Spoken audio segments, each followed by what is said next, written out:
Evening, Yorktown, and welcome to the Town Board Work Session for April 27th, 2021. If everyone can please rise and join me in the Pledge of Allegiance.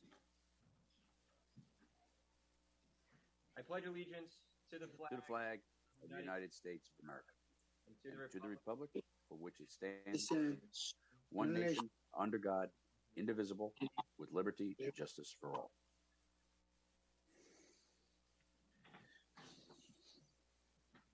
Thank you. If you can all join me in a moment of silence, keeping in our thoughts and prayers tonight, Officer Sakos of the NYPD, who was killed last night by a drunk driver. We also keep in our thoughts and prayers all of our first responders, police officers, our doctors and nurses who continue to battle COVID, our friends and family and neighbors who continue to recover from COVID or continue to battle COVID. Yes. And of course, the brave men and women serving overseas in our armed forces.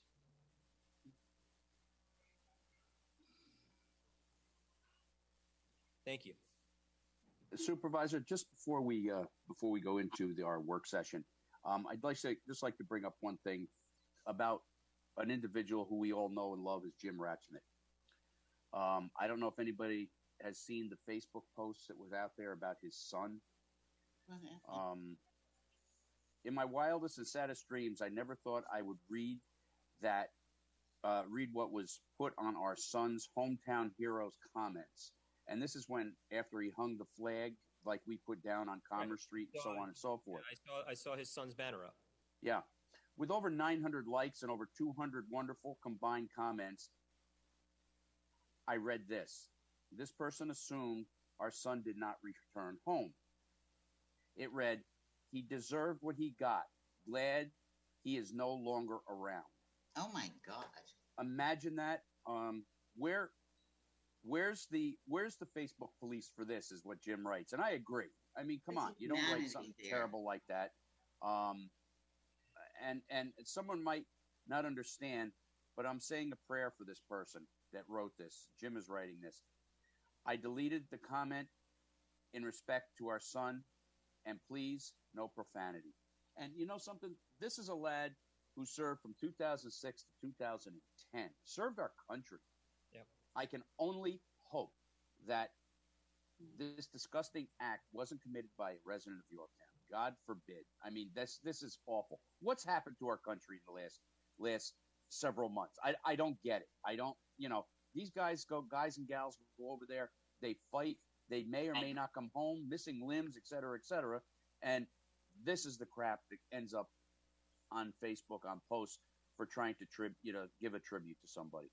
Jim, we're behind you, and the best to your son. May I comment? May I say something about him?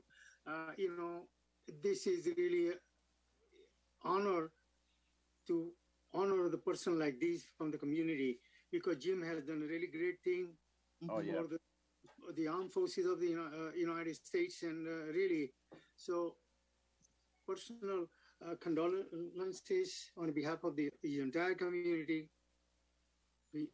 We thank you, and may he rest in peace. God bless. No, he is alive. He is very well alive, Vishnu.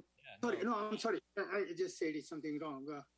I hope he will be well.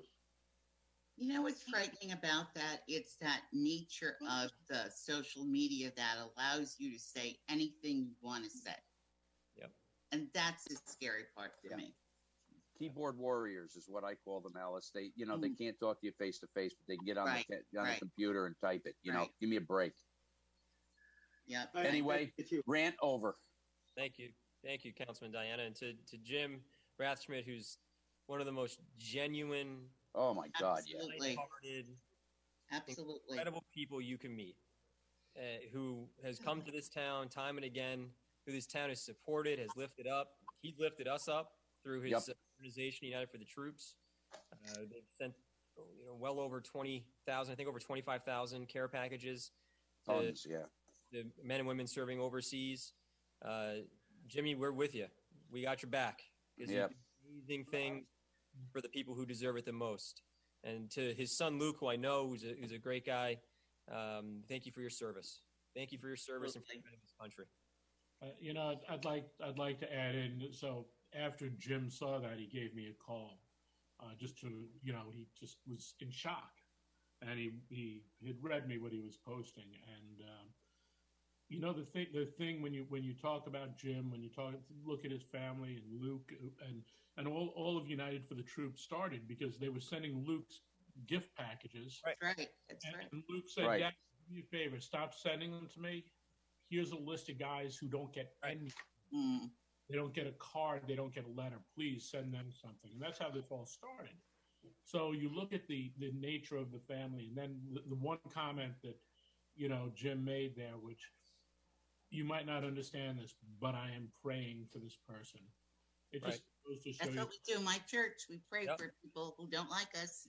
Right. Yep. Right. It goes to show you the character and the stature of the man and the family in our There community. you go. There you go. You're absolutely right there, Councilman Lachterman. So I just have one more words, that one drop of dirty water does not make the ocean dirty, really. There Yeah. are people, who care for the community and the nation. We should always honor them, Yes. whether they are, in recovery or whatever happened to the family. We are with you.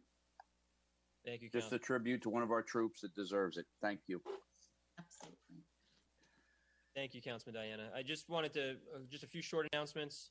Our COVID numbers are continuing to decline, which is great, but it doesn't mean that it's gone. So we still have to make sure that we're taking the necessary precautions. As of today, according to the Department of Health, there were 146 active cases in the town of Yorktown, 7 new cases. I think it's important for people to also recognize that the 146 is actually, in comparison to other towns, quite high. And so being brazen or irresponsible with COVID right now is not the smart choice. And we all want our lives to get back to normal.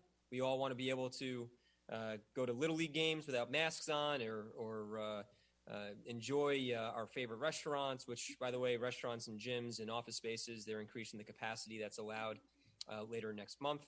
But it's important to make smart decisions. We've talked about this before, and I know that COVID fatigue is most definitely here.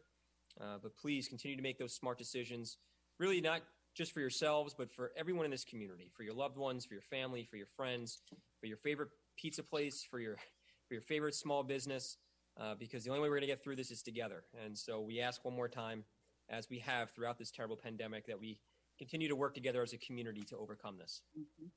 Our next pop-up clinic is going to be tomorrow. I want to thank, I'll get to you in 2 seconds there, Councilman. Our next pop-up clinic is tomorrow from 3 to 6 p.m. over at over at the Cappellini Center Gym in partnership with the Taconic Pharmacy. Again, we've continued to provide this great service right here in the town of Yorktown, fully vaccinating more than a few thousand people, which is great. And I want to thank our staff and all of our community partners for making that happen. There are other places for you to get the vaccine. By the way, it is a Moderna vaccine, so it's a 2-shot vaccine. Johnson & Johnson has been reinstated. There are providers here in the town of Yorktown that do have Johnson & Johnson. So I think it's important for everyone, if you are still looking for that vaccine, to contact your healthcare provider to see if they have it here in the town. But again, tomorrow from 3 to 6, and we've reached out to the Chamber of Commerce, and we've reached out to the Yorktown Small Business Association, and they've been pushing out to their members as well. Again, all on part of our effort to bring Yorktown back as healthy and stronger than ever.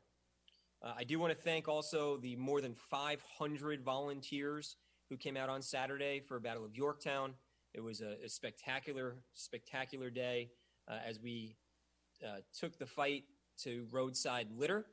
And again, a special shout out to Dan Strauss, because every day for Dan is the Battle of Yorktown. So we appreciate his efforts in keeping Yorktown a clean and green community. But as a reminder, litter is something that litter is no joke. I mean, we get calls about it every single day from residents who spot litter in certain areas in town. I welcome those calls. Our refuse department welcomes those calls. So please let us know if you see an area that has things that it shouldn't be. If you see illegal dumping, I know that Bob Giordano, the president of the YSBA, contacted us about a gas tank a literal Tommy. It's like one of your oil tanks. That's Really? Yeah, someone just ditched it in the woods. So we're going to be working with him to remove that. But as a reminder to our residents that there are hefty fines associated with littering, and that we have increased our litter camera stock, and they've already busted 2 people who were caught in the act of dumping within our community. So help us again as we continue to make Yorktown a clean and green place to live. So, Matt, if somebody sees people dumping, if they can just get the plate number, that's all they have to do. They don't have to go out, talk to the person, Right. get the plate number, and we'll take care of it. And working with our code enforcement and police department, as always, we'll take care of that. In that same vein, this Saturday is I Love My Park Day. So we've got 3 areas that we're going to be focusing on: Blackberry Woods Park up in Mohegan Lake, Sparkle Lake, and Junior Lake. And so we're working with our Parks and Rec Department and Parks and Rec Commission. So anyone interested is more than welcome to join us 1:30 at any of those 3 locations, and we'll have the necessary bags and pickers, and we can make sure that our parks get a nice spring cleanup, as our Parks Department has continued to do throughout the year. Also, as a reminder, the mobile shredder is going to be in town this Friday, beginning at 11 a.m. Up at Shrub Oak Park off of Sunnyside Avenue. And lastly, and then I'm going to go over to Councilman Patel, a friendly reminder from our tax receiver that the local and county tax deadline is this Friday. There are a multitude of ways for you to pay your taxes. Those tax bills also went out more than a month ago. So if you do not pay through an escrow or through your mortgage company, and you actually have to bring in a check or submit payment to the town, you can do so online. You can drop off a check at the drop box right on the front stoop at Town Hall. You can mail it as long as it's postmarked by April 30th. We can receive it May 10th, but as long as it's postmarked April 30th, it's considered on time. Or you can always call our tax receiver's office, and Barbara Korsak and her staff will help you in any way they can. So again, that deadline is this Friday, the 30th. Councilman Patel.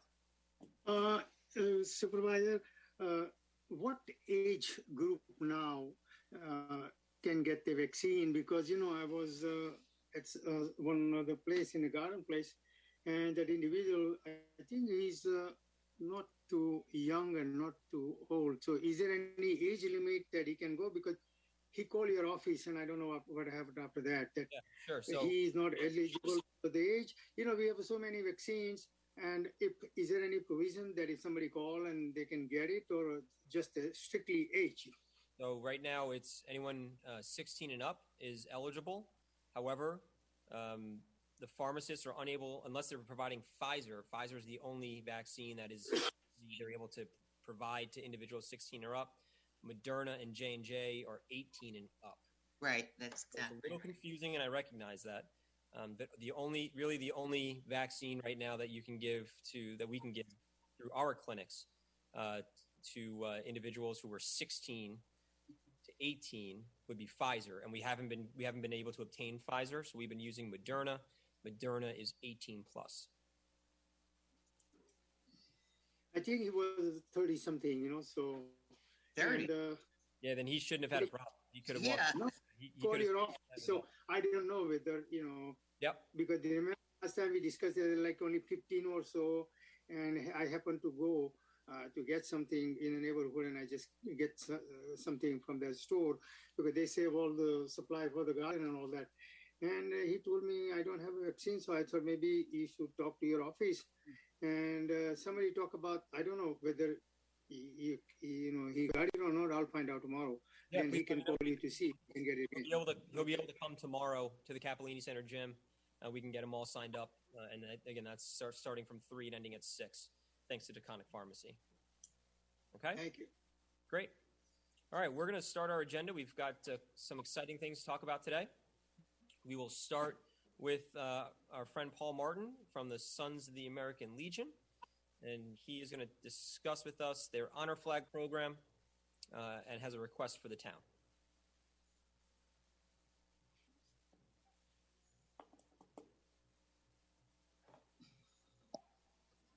There's Paul. Hello. Hey, Paul, how are you? Hey, I'm good evening. great. How's everybody? We're Good. doing. How about you? Thanks for joining us tonight. You're very, very welcome. How can we help you? Well, on behalf of the Sons of the American Legion, let me just get to my notes here for a minute. I was waiting and waiting, and then you kind of caught me by surprise. Sorry, we have a tendency of doing that, especially on Zoom. Right.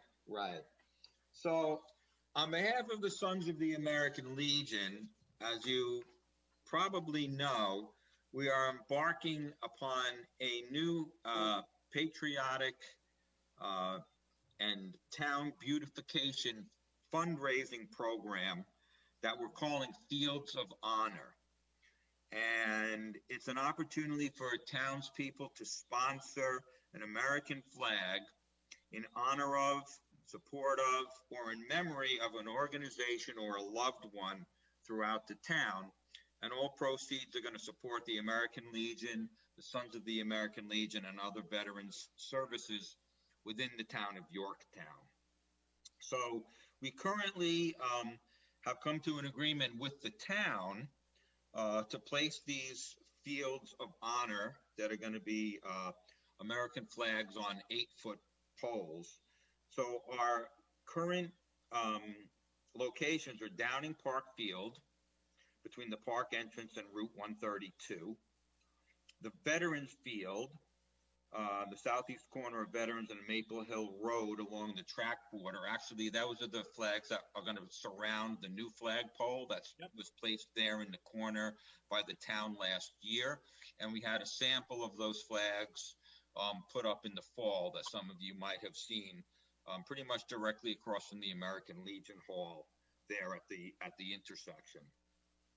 Railroad Park along the Pines Bridge Monument Pathway Walk and in front of the Railroad Depot on either side along those iron fences that are there. The Granite Knolls Athletic Fields from the entrance driveway and along either side of the entrance roadway leading up to the fields. And in front of the J.C. Hart Memorial Library along Old Route 6 and Main Street.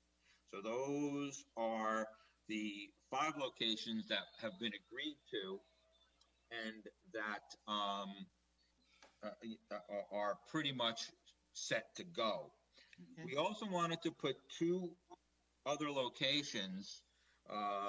One would be along Route 118 on the Clayton Carpenter Memorial Highway, basically between Underhill Avenue and Kear Street, sort of along the new Caremount building there, along that sidewalk, basically between the sidewalk and Route 118. Mm-hmm. And the other one was on Route 6 up by the Jefferson Valley Mall, basically from Lee Boulevard to the other intersection west of Lee Boulevard, basically along pretty much the length of the mall there on Route 6. Those 2 locations we're going to need permission from the Department of Transportation, the local DOT. Right. So why I'm here this evening is to ask the town board to prepare a letter of support that could be sent to the DOT requesting their permission and cooperation in having us install some flags along those 2 locations that I just mentioned.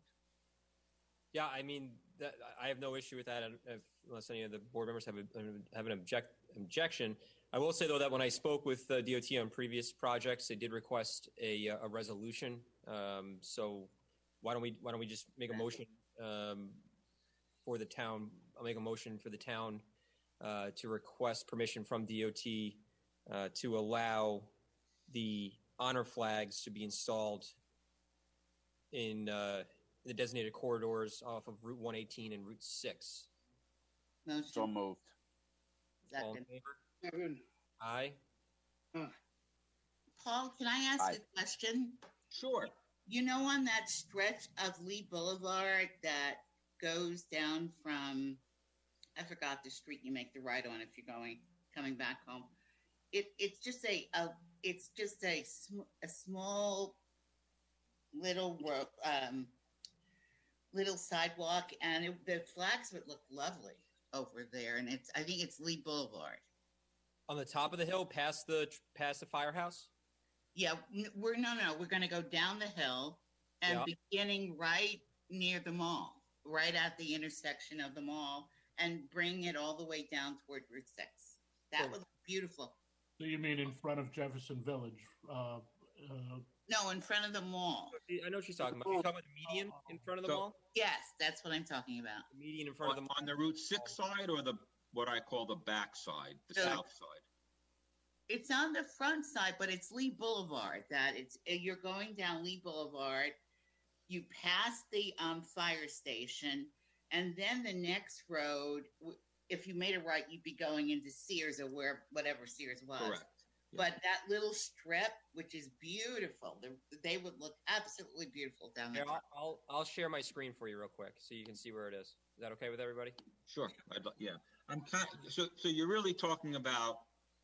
I'm calling it the south side of the mall. If Route 6 is the north side of the mall, you're talking about the road that kind of curves up to Route 6, and then when you cross the intersection, you would go to the old Toys R Us. No. Yeah. No, the opposite. Alice, right here, right? Yeah. Going down to the firehouse. Going down right there. See that little strip, Paul? Okay. Right here. They would look beautiful down that strip. Now, do you know who owns that property? The town. The town. Town? Okay. Yeah, Fiona. I have no problem with adding that to the list of locations. I think it would look beautiful. I think that would be great. At this time, yeah, I mean, I have no problem with that. I would probably want to discuss it with my other squadron mates, but assuming that we get a lot of these flags sponsored, I think that would be great. You could probably put about 20 or 30 in that one location. Is that about what you were thinking, Councilwoman? Yeah, and I think they would be lovely because you know what, you've covered other parts of the town. But Correct. I think about the flags that are up in Mayapack, which I always loved. Right. This has that ability. It's straight. They would look beautiful. Okay. I have no problems with it personally. I think the more locations we have, our objective was to kind of Yorktown's very spread out. The ones that were up in Carmel that I think you're referring to along the lake over there, they essentially have them in just one location. Yeah. And it looks beautiful. It's very impressive. And it's hundreds and hundreds of flags. But Yorktown is so spread out and there's different little communities. We thought the idea was to put a section, we're talking like, 6 or 7 locations that carry 25 to 50 flags each, and that it ends up being hopefully the same amount as they have over there in Carmel, but it concentrates them in different locations throughout the town. And that was kind of our objective and our hope that the people who lived in those neighborhoods would select one of the locations nearest to their home to place their flags. And the flags are going to include a tag of the sponsor. I'll kind of see if you can show that. That's going to look like this. It'll have the sponsor's name as well as the person that they are dedicating the flag to. And that's going to be laminated and placed on the flagpole so that people will be able to identify which flag is theirs that they have sponsored. And so that's kind of the plan for that. And the objective for this particular program is for people to be able to honor loved ones and families and even, businesses or things like that who aren't necessarily veterans. As you know, we initiated the military tribute banner program 2 years ago for the military tribute banners that are hanging in town. And those banners are only available to honor a veteran in the town. The beauty of this program is you can honor a loved one who's not necessarily a veteran. You could honor a loved one who's a veteran, but it doesn't need to be a veteran. So I could, I could honor, my mother, or I could honor, my sister or something like that if I wished. And it doesn't even need to, like the military tribute banners, it doesn't need to be someone who's deceased. It's just somebody that you would like to pay tribute to and honor with the dedication and the sponsor of one of these flags. So that's kind of the plan. Paul, question for you. When it comes Yes. to the maintenance, first off, how much is a flag? Can you remind everybody? Is it $100? Yes, it's $100 for the initial display period, which is going to be before Memorial Day to just after Veterans Day. And then we'll be taking them down during the heart of the winter, like we're doing with the military tribute banners as well.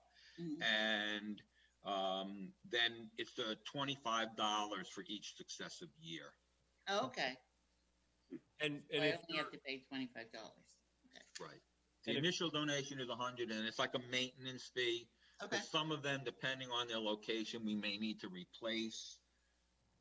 Depending on if they're sun faded or tattered or anything like that. So it's $100 for the initial sponsorship, and then a $25 donation for each successive year. And when it comes to the maintenance around the flagpoles, now that you're expanding beyond the parks, Correct. is Well, there a game plan as to how you plan on tackling that? Have you talked to our highway superintendent or our parks department about it?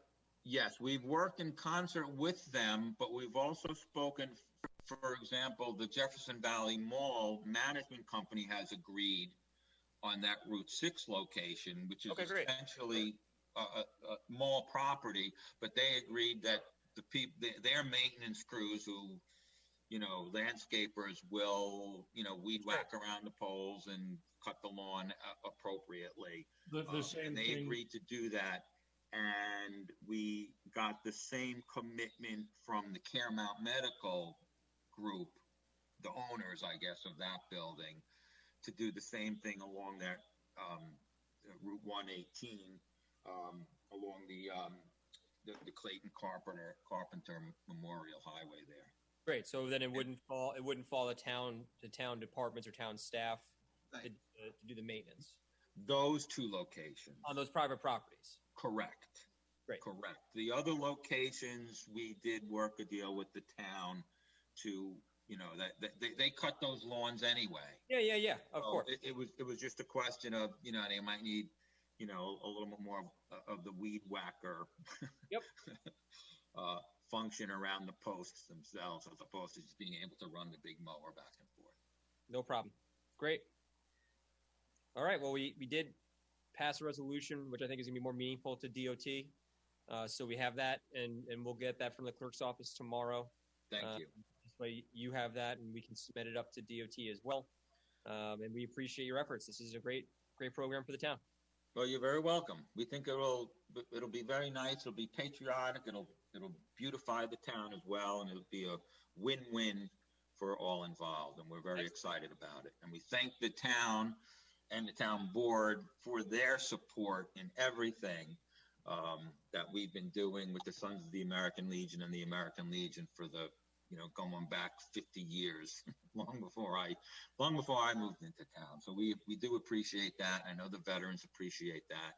And we thank you very, very much for your support in so many of our endeavors and our fundraising endeavors, and remembering and honoring our veterans. Thank you very much. Ed, do you want to say something? Well, Paul, I think you were also working a lot hand in hand with Jim Materano and Junior and Dave Paganelli, absolutely, yes. And if they were here on board, I thank them again as well, too, yes. And they've been working with us very closely with the military tribute banners as well. And that was a very, very successful campaign. And we hope that this campaign will be as successful. I think it's going to, like the military tribute banners, it might take a while to get moving, to build momentum. But once people start seeing the flags, I think we'll, be getting more and more sponsorships for more and more flags as the time goes by. Mm-hmm. And Paul, just real quick, if someone wanted to take either one of the honor flags or military tribute banners, how would they get in touch with you? The best way is probably to go to our website, which is Sal 1009 New York, and all of the forms are there on the website. Or we have a Facebook page, and the information is there as well. Or you can drop us a line at the American Legion, or you can call me or drop me a line. Or we have little postcards, and we're going to be putting these flyers out, in the various storefronts and places that allow us to put them out on the counters, as well as we have the postcards for the military tribute banners that are also out. Maybe if you were so kind. Again, it's really been hard with the COVID, because people aren't going into buildings and things as often. But, we'd love to put some on the front desk of Town Hall for when people come to pay their taxes. But I don't know, people aren't coming into that building right now. So we'll have to see how it goes moving forward. We've been trying to do most of our promotions, again, because of the COVID, via social media. That's kind of been our plan. So hopefully we'll get to a point. I know beginning May 3rd, our doors will be open here for a little bit. So great. We'll see how that goes. But I'm happy to have that information in my office, and we can share it with departments who wish to have it, and happy to support in any way that we can. Outstanding. And again, thank you all very, very much for your support. You're welcome, Paul. Thank you, Paul. Welcome. Thanks, You're welcome. Thank you. Am I done? You're all set, sir. Dismissed. Go to the principal's All right. office. Thanks again. Please don't hesitate to contact me if you have any other questions. Thank you very much. Appreciate Thanks, Paul. Thank you. Thank you all very, very much. You've been doing great work. Keep it up. Thank you. All right. That was great to hear from Paul about this great program. We're now going to shift to Eugene McGrath to talk about Mental Health Awareness Month. Yes, I'm here. Hey, Eugene, how are you? I'm well. How are you? We're doing good. We're doing good. Thanks for taking the time to be with us tonight. Sure, no problem. Glad to be here. So, good evening, everybody. Supervisor Slater, distinguished board members. My name is Eugene McGrath, and I'm here to represent NAMI Westchester in recognition of Mental Health Awareness Month, which begins this Saturday. NAMI is the National Alliance on Mental Illness, the nation's largest grassroots mental health organization dedicated to building better lives for the millions of Americans affected by mental illness. 2 years ago, I worked with another volunteer to hang ribbons throughout Yorktown to raise awareness of Mental Health Awareness Month. Last year, I came before the town board to seek the board's approval to hang ribbons in Yorktown, in more locations, and to hang a banner at the John C. Hart Library. Mm-hmm. That permission was granted. However, due to the onset of COVID-19, we had to scrap those plans. So now I am back again seeking the board's approval to hang the ribbons and the banner. I am proposing that we hang ribbons near the Jack DeVito gazebo, along Commerce Street and East Main Street, at the library, and any other suitable locations agreeable by the board. We are asking to hang a banner. We have two different size banners, and I can get into that if you'd like, commemorating Mental Health Awareness Month, either at the library. Now that it's going to be opened again, there'll be more pedestrian traffic, so that would be a good location, or at Town Hall, or at the corner of Commerce and Sawmill River Road, or another suitable location that you guys can decide. And finally, if there are any electronic signs, like the sign outside of the Yorktown Police Department, on which messages in support of mental health awareness can be posted, that would also be greatly appreciated. Thank you for your consideration. Eugene, thank you. Sure. I think regarding, I'm going to go backwards. We'll start from the end and go backwards. Starting with the electronic sign, we'll definitely put you in touch with Chief Noble to see if he would allow that. We'll also put you in touch with the Yorktown Chamber of Commerce, because they have an electronic sign right at the four corners in the Heights Hamlet of Commerce and 202 and 118. So we can definitely help facilitate that. Okay. I welcome the banner at Town Hall if you have one. I think obviously recognizing Mental Health Awareness Month is so important, especially right now with just everything that we've been enduring from COVID. And if we can provide any type of support in that juncture, we're more than happy to. So feel free, please, to work with my staff, and we'll work with the town clerk to find the proper place to put the banner. And Okay. yes, I'm volunteering the town clerk. Appropriate place to put the banner here at Town Hall. And if you have two, we'll put the other one up at the library. As for the ribbons, I have, unless there's any objections from the town, I don't see any issues with the places No. that were mentioned. I would also mention East Main Street, leading up to the library. There are those light posts, right, Councilman Diana? And Yeah. so you can get that whole stretch of East Main Street if you've got the supply. Yep. And that would be a nice corridor. It's honestly my favorite corridor in town. When people, and it's a heavily trafficked area, so you can put those ribbons along there, leading up to the banner at the John C. Hart Memorial Library. Okay. Yeah, Are that'd be there great. are there poles on East on 132? Does anyone know? Phone, Yeah. What do you mean, phone poles? Yeah, so he can hang the ribbons on those poles. Yeah. I mean, there's regular phone poles. Yeah, there's utility poles there, not Utility the poles. light posts that we have on East Main. Yeah. And I guess that if I was to hang them on the light poles, that would be, that's private property, isn't it? That's town property. So It you- is town. Okay. Yeah, I think so many more people would see it as they go down and come off of 132. But I also have a question. Sure. Do you have written information that we could put on our website to give people telephone numbers about Boatloads. where they can call? yeah, that'd be Yes, great. absolutely. I'd be glad to share some of our publications with you that you're willing to share as links, PDF files. The National Suicide Lifeline is something that we also like to publish as often as possible. So, I'll get you those resources, definitely. And I think next week, what we can also do, Councilwoman Roker, is pass a resolution declaring the month of Yes, May in yes. Yorktown as the Mental Health Awareness Month. Absolutely. And then we can use the material that Eugene gets us, and we can put it out, over the course of the month, both on our social media channels and on the town's website. And That's great. That's great. okay, But may something also that we should have something at the school district, because of the COVID, there is another kind of a mental issue in school children also, So Right. just to see the ribbon would be really nice, at least at the It's school. children, it's adults, it's anybody who's feeling isolated. Yeah. And that's affecting, wide swaths of our community. I think it's more than just isolation, Eugene. I think Oh, just absolutely. kind of coming out of this, it's kind of, I'm a little wobbly coming out because, I can talk for myself that it's been a year in isolation for me, and coming out of it, you're kind of like in this big fog or funk, So this is real. Absolutely. and there's also, for and my fellow parents, I'm sure others have experienced, the high levels of anxiety, Sure. that are out there, both as a parent, but also for our kids.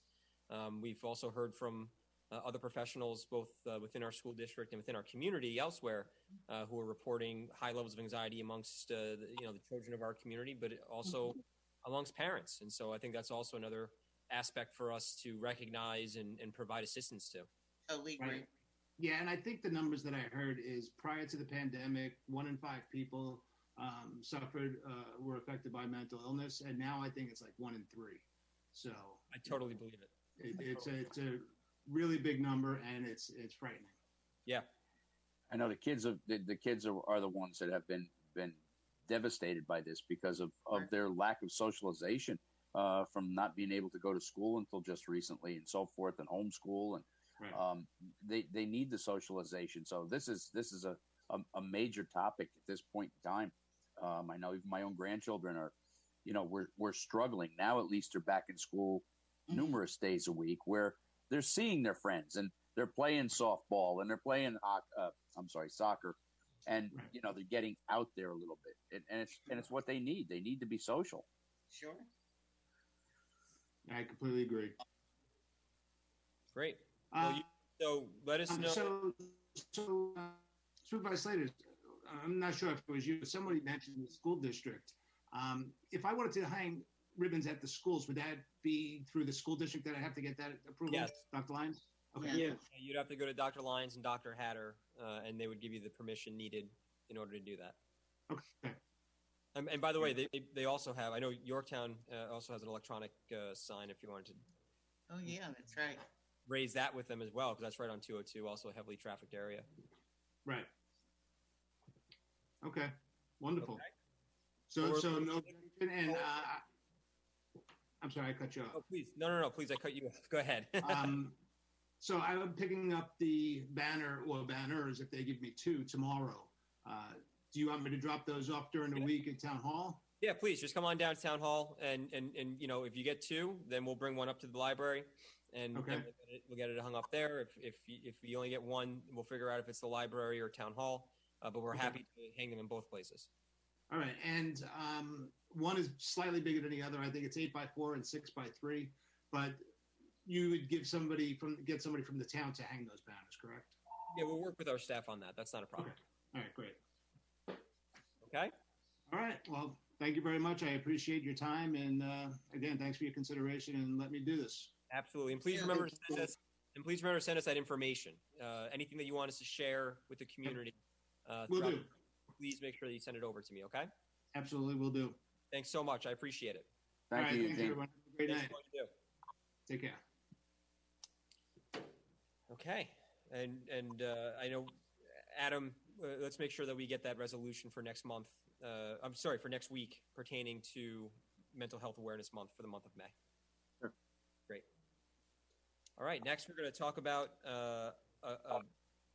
something that's been kicking around in this town for quite some time. We have an update that we wanted to give, and we're going to welcome the full team. We have Dan Ciarcia, who is our acting town engineer. We have Tom Myers, who's our bond counsel. We also have with us is Sharon on. Yep. Sharon's coming on, our engineering consultant. And this is a Good evening, discussion. everyone. Hi, Dan. How are you? Hey, Dan. I'm good. So this is a discussion about the Halleck's Mills Sewer District and the potential expansion of that district. Dan, do you want to just walk through with the board and the public? It's been a while. Yeah, It's been a while. this was really like the last of 2019 since we last really looked at this. Correct. Maybe the best way to bring everybody up to speed, because it's been a long time, is I've got a little PowerPoint, so maybe I could just share Great. my screen. You should be able to. And Sharon, are you? Okay, the Sharon, I want to see the Sharon, what she has to Sharon say. Robinson, Hi, Sharon. Hello, everybody. Hi, Sharon. good to see Good you. evening. Same here. All right, can we all see In my your screen now? neighborhood, Sharon. Yes, Dan. Yes, Okay. Dan, you're good to go. All right, so I'm going to take a little trip down memory lane here. This is kind of where it started. You know, we had our consultants, GHD, kind of, you know, take a look at how many parcels are in the district, how many people are connected, and how many are unsewered. And, you know, the thing to always remember, I think, you know, we always run into this confusion with sewer districts, and that's that there's sewer districts and then there's sewer districts. We've got the ones that are lateral districts, which are targeted to a very specific group. And then we have, well, the original Halleck's Mill, which is actually what they consider a benefited area. So when we expanded the plant in the 70s, we did it and cast a net so that we could accommodate everybody, even if they couldn't connect any. That the expectation, there were construction grants back then, so the expectation would be that we kept adding on. Construction grants dried up and a lot of these areas became unaffordable. So as part of that, this was the original sub-area breakdown is what you see on the right that our consultants put together. So subsequent to that, this is what happened. So they distilled it down to these three sub areas, and we end up with a total of 315 parcels that we proposed, and that was the subject of the petitions that were circulated and people signed. So we're at, that's the basis of what's before you right now, these 315. And the other areas were cut out for various reasons. And even Birch Street, I think it was over 300 parcels at one point, that sub area, and it was subsequently reduced. So here's all your bullet points. So 315 parcels. Total cost to sewer those 315 parcels. Some of them were strictly gravity. Some were going to require the low pressure sewer pumps, commonly called the E1 pumps. So the budget for that was $14.3 million. This was kind of our ace in the hole, which really made it affordable. There was the money that the county's been holding on, which is what's called the East of Hudson Fund. So that's actually been one of the hangups. We've been waiting to get a firm commitment on that money, because without it, the project doesn't work. So that we ended up, that was going to be $4.3 million is what we needed to bond. And that worked out to that much per year per property for the paying off the bond over 30 years, only for the pipes. In other words, the other type of sewer district, this is a lateral sewer district. So these people physically get a pipe in front of their property, and they get sewer service available to them. So this was the sort of breakout that we work with in terms of all the different parts of this tax. So this was one of the things we were discussing with Sharon and bond counsel as to what's the number that establishes the threshold for state controller approval. So when they did this back in 2018, the number was 995.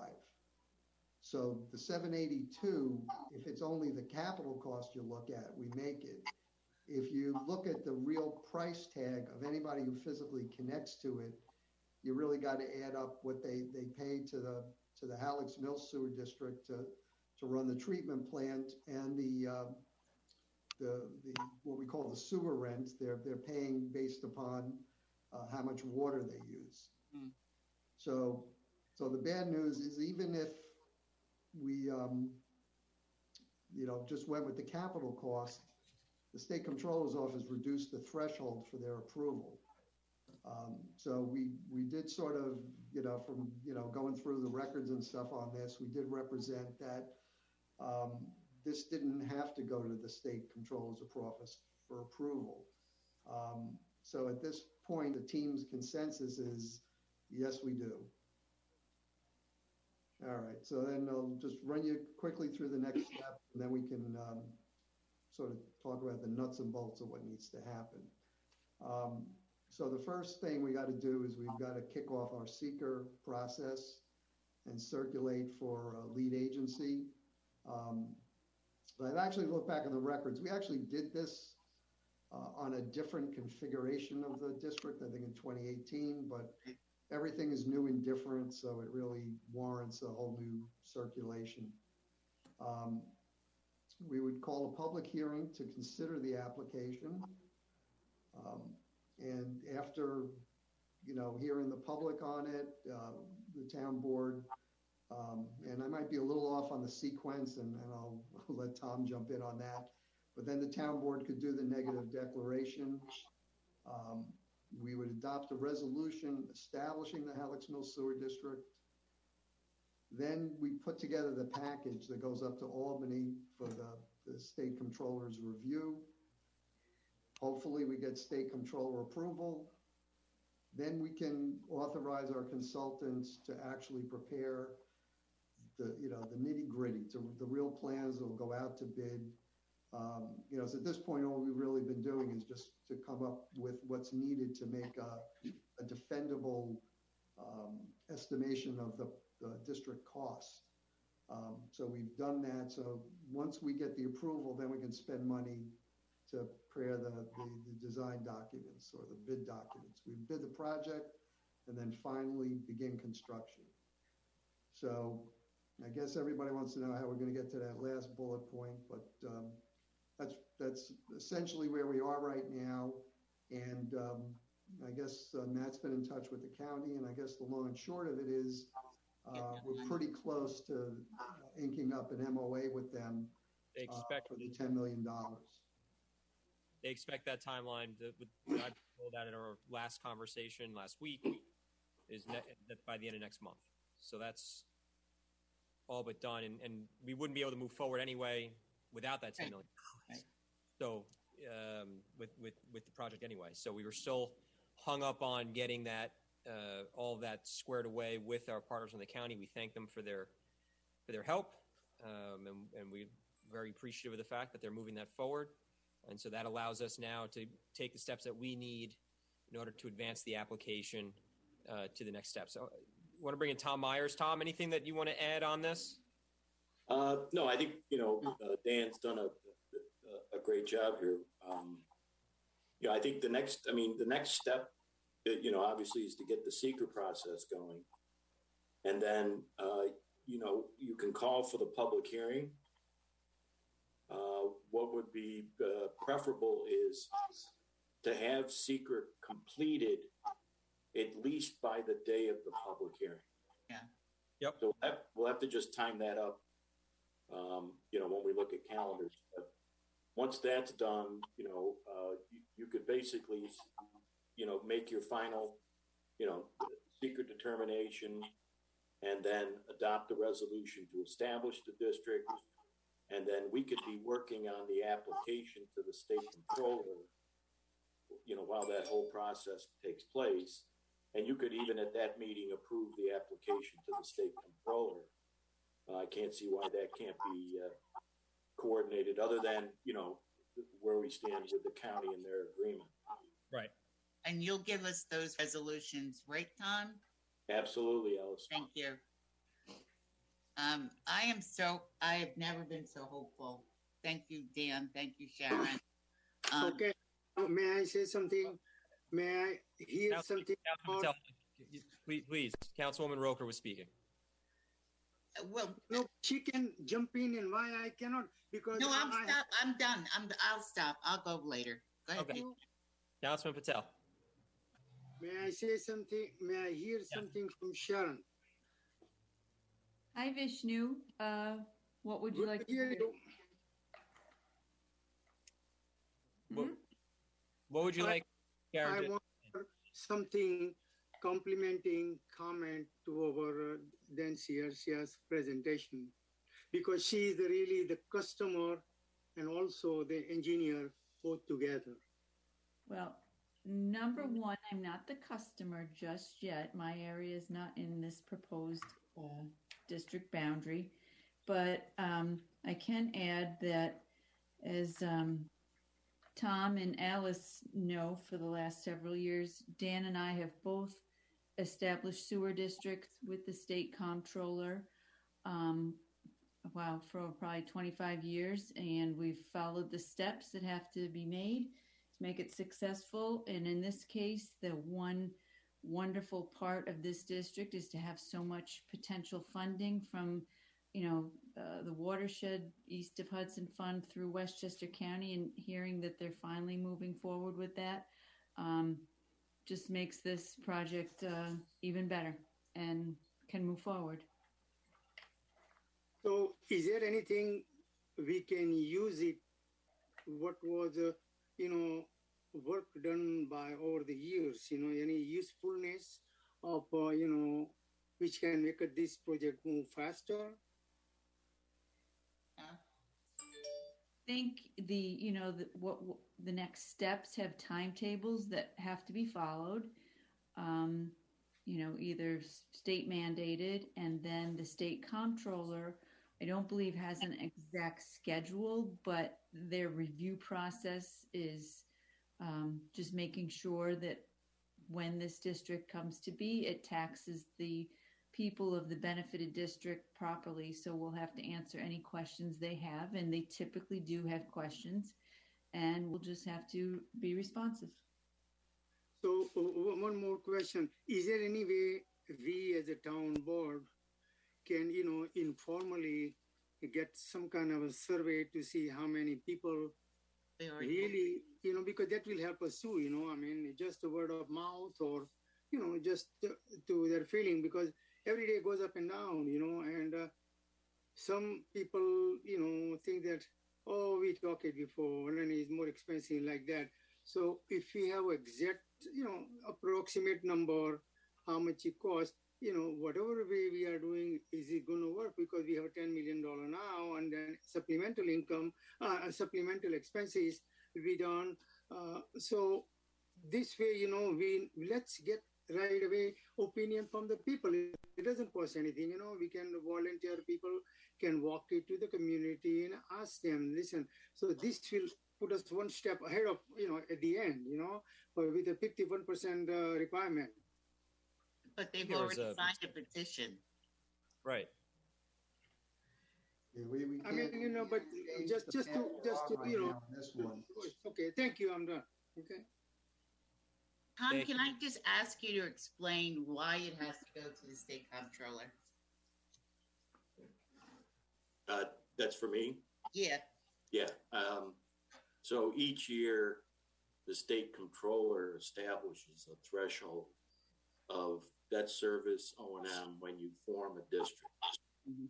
And they're supposed to average out applications that they've received through the year, as well as other districts that you're required to file information with the state. So they assemble all those and then come up with an average. And as you can see, as Dan's PowerPoint presents, it varies, and rather dramatically.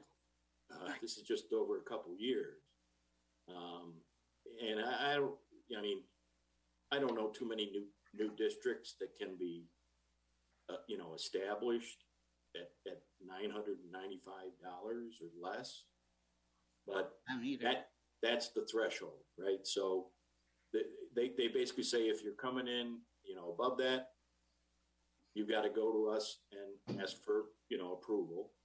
If you're below it, be on your merry way. So, we're clearly over it, even with the 10 million, it doesn't surprise me, but, they process these applications, many of them every year. It's hard to guess. They've got different people now. Alice, we've probably been dealing with this. Yeah, 30, we know the guy. 35 years. But, it's they're basically going to look at it and see if they think it's too much for the taxpayer to handle. Right. And rarely does that happen, but that's their primary rule. Can I just say to Dan CRC one more questions? Do we have to upgrade the capacity or any kind of improvement at the sewer plant? Yeah, based on, let me just back up here a little bit. So as far as capacity goes, we're only adding 0.1 million gallons a day if everybody connected at once, which wouldn't be the case anyway. This would take some time, but for everybody once they're built to connect. But I think we're at 1.1, 1.2 MGD with permitted capacity of 1.5. And we're still dancing with the regulatory agencies to try and get that discharge permit increased. So right now we don't need the capacity to implement this, but down the road we may eventually. I mean, one scenario, of course, is that there's decent odds a lot of federal money will be hitting the streets for infrastructure. So it may not be the construction grants program of the 70s, which for those of you who don't remember, we were getting 75% federal funding and 12.5% state funding. So it was really a great deal. Now, whether it ever gets to anything close to that again, but our hope is through our partners up at Environmental Facilities Corporation,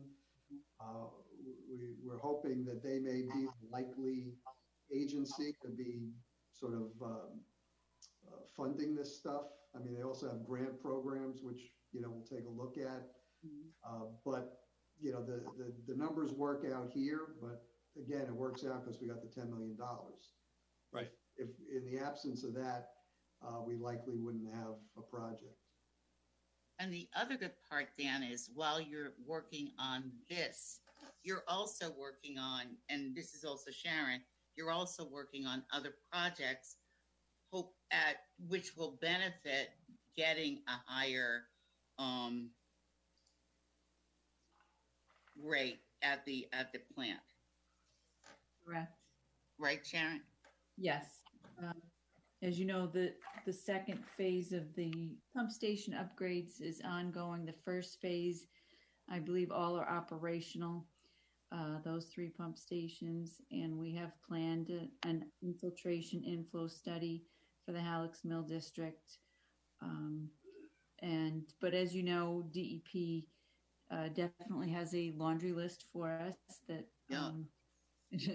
keeps growing like everybody's laundry list, and we'll just like when they give their comments, we will address them.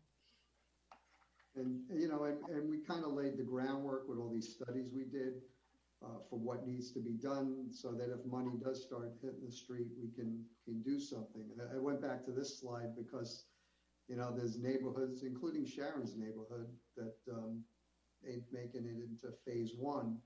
But all these other areas are candidates for future funding. So if the money comes out, we should be able to figure out something to do with it.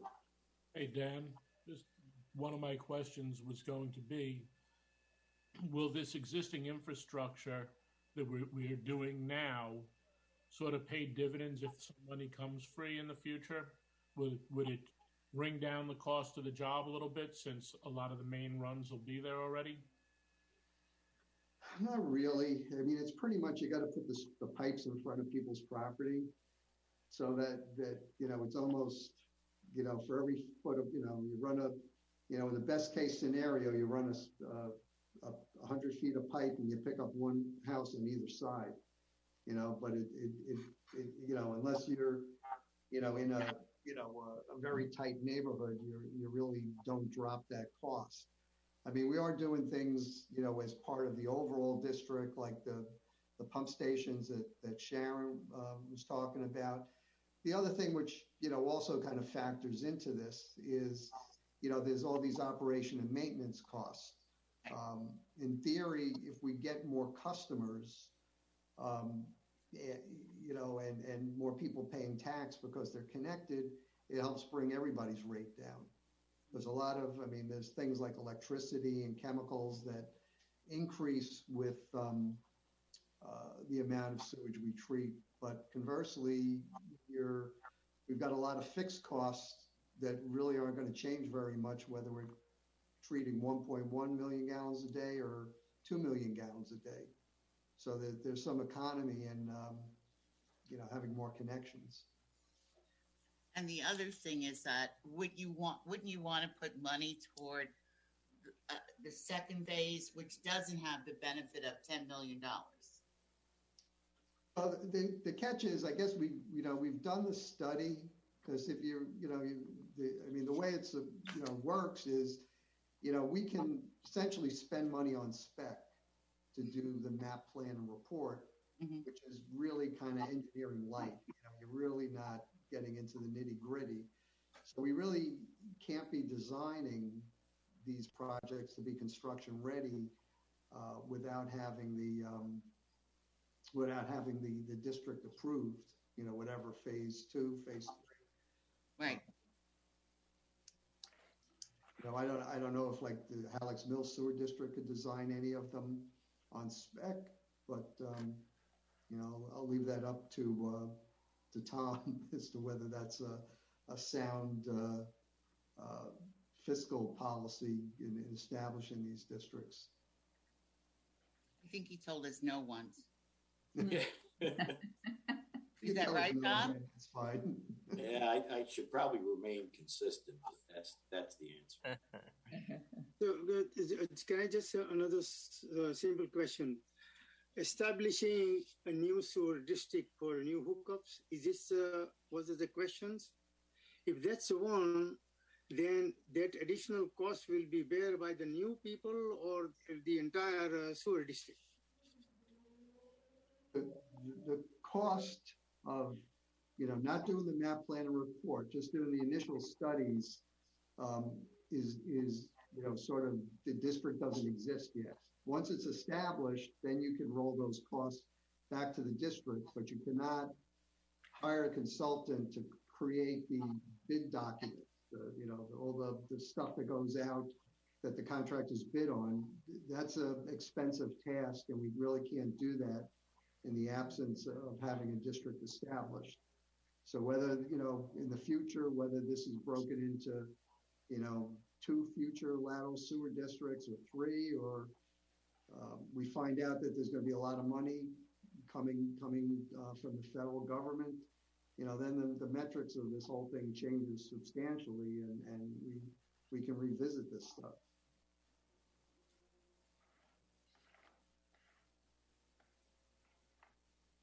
So next steps from our standpoint, you want to go back to that timeline real quick? So there are a couple of resolutions, Tom, that you're going to get our way. Yeah, really, it's. I mean, I can send you the seeker if you want, and then the resolution would be to call for the public hearing. Right. So we'll Is get. there any hard copy? Can we publish in a newspaper or something? This number. Well, we're going to be doing some informational sessions as we get closer to the public hearing. I think that's really important. Again, since we've been waiting for the $10 million to be solidified by the county, and obviously once that becomes official, we'll be able to share that news as well. But I think it's important for us to be continuing to work towards that finish line while they make those final approvals on the county side to authorize the $10 million to put us in a position to hold the public hearing. Probably later in the next 6 to 8 weeks, I think is a realistic timeline. And then once we go from there, we can send it up to, and the town board adopts the resolution, then we can submit it to the state comptroller and await their approval. So, Matt, I have a couple of questions because I know they came around in the past. Supposedly, that east of Hudson money has grown because of interest, and Dan, you may know some of this, or Sharon, and apparently some of the projects were having a lot of trouble getting approved. So there may be a bigger pot to dip in down the future. Is there any type of deadline and worthiness on projects where they might expand that money? I mean, it's the same argument though that we heard about this project. And but DEP, correct me if I'm wrong to the team, but from our watershed coalition meetings east of Hudson is that DEP will not be refilling those coffers until the money that it already allocated is spent. So that's why a lot of the other participating municipalities are very excited by the fact that we're getting this done, because it's more money that's being spent so that they can refill those coffers. To your point, Ed, they did build interest, but the money that was earned through the interest went to other projects already. Okay. Like places like North Salem, they tapped into that some of that money. A couple other places did as well. Yeah. So Sharon, give the blessing, and Dan, give the blessing, and a blessing from the bond guidance. Thank you. Keep the hope alive. we can move forward soon. So, Tom, you'll get the resolutions over to us if we can put on the agenda for next week, so we can start checking those boxes and getting the wheels moving again. You got it. Okay. Yay, Yep. team. Sharon and Dan, anything else you want to add? Yeah, that's the game plan. So Yep. you gotta On run with to it. the steps. Okay. Let's get the golden shovels out. Well, Thank you. Thank you all. Thank you. Yep. This is a big step for us, but there's still. Let's just make sure that people understand we still have a ways to go. So, Yeah. Councilman Diana, I got you with the golden shovels, but you're gonna have to hold it a little bit longer until we get through this process. But the good news is that the ball keeps moving down that field, and we're getting closer. Just think Bill Parcells' offense. 3 yards of play. That's right. That's right. Well, this is a little bit bigger than 3 yards, but we're getting there. So Well, every so often you get that breakout. exactly, yeah. Curtis Martin will break through and get us 20. So, all right. Well, this is great. To our whole team, to Sharon, to Dan, to Tom, thank you very much. I really appreciate your help and guidance on this. I'm Thank grateful. you. I'm All right, grateful. thanks, everybody. Welcome. Thank you all. So All right.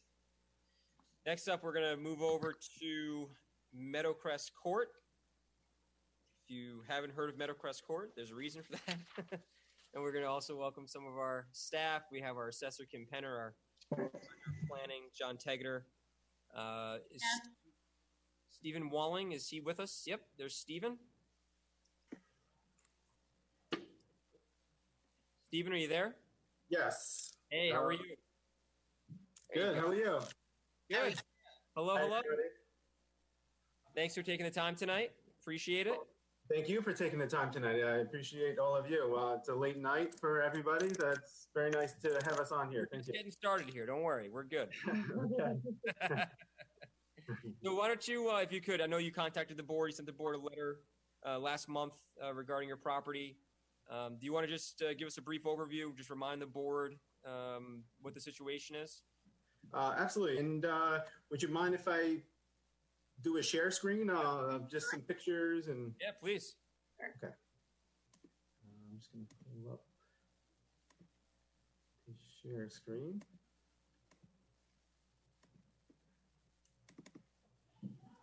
Okay. All right.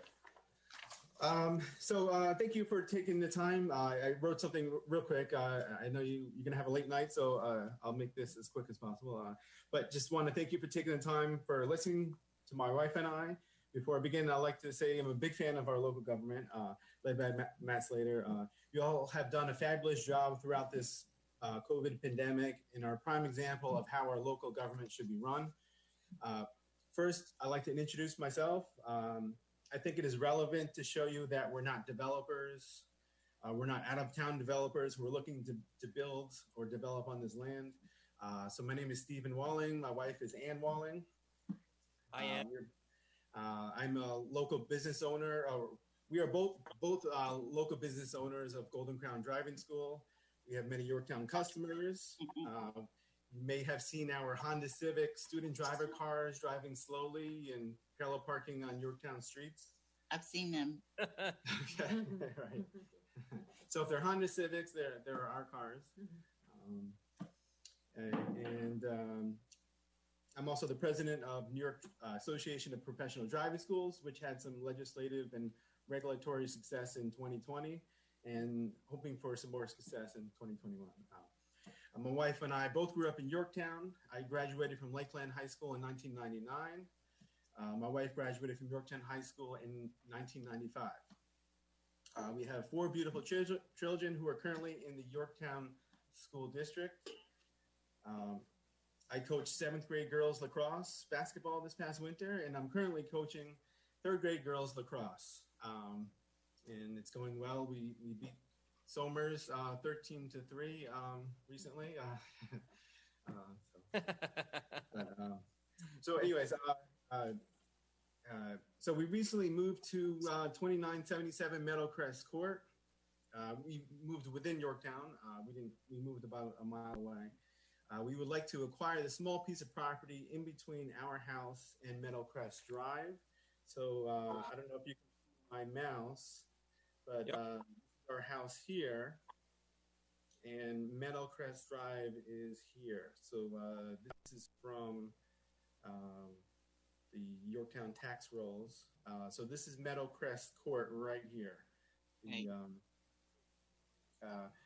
This small lot was owned or is owned by the town of Yorktown. Many years ago, Yorktown was originally going to build a cul-de-sac here called Meadowcrest Court. However, the town's plans changed when Ferncrest Drive was built. So this is Ferncrest Drive over here. Yep. And the cul-de-sac was never developed, and the small piece of land still remains in town as town property. We are currently the only house on Meadowcrest Court. Every other house either faces Ferncrest Drive, Meadowcrest Drive over here, or Clearview Street, which is over here. So we're the only house facing Meadowcrest Court. The town of Yorktown has no use or need for this small lot, which has been left neglected by the town for decades. I will show you pictures of some overgrown grass and trees. This is Google Maps Street View right here. So this is the Ferncrest Court right here. Oh, I'm sorry, Meadowcrest Court right here. So we have paid a landscaper, and I've cleared out some of it myself to make it look a little nicer recently since we've moved in. So I have trespassed a little bit, but, only to clean it up. The town of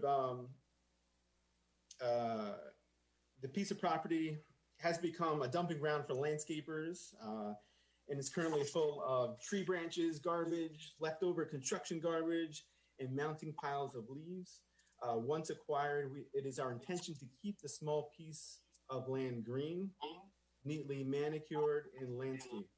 We will also repave the road/driveway, which is here.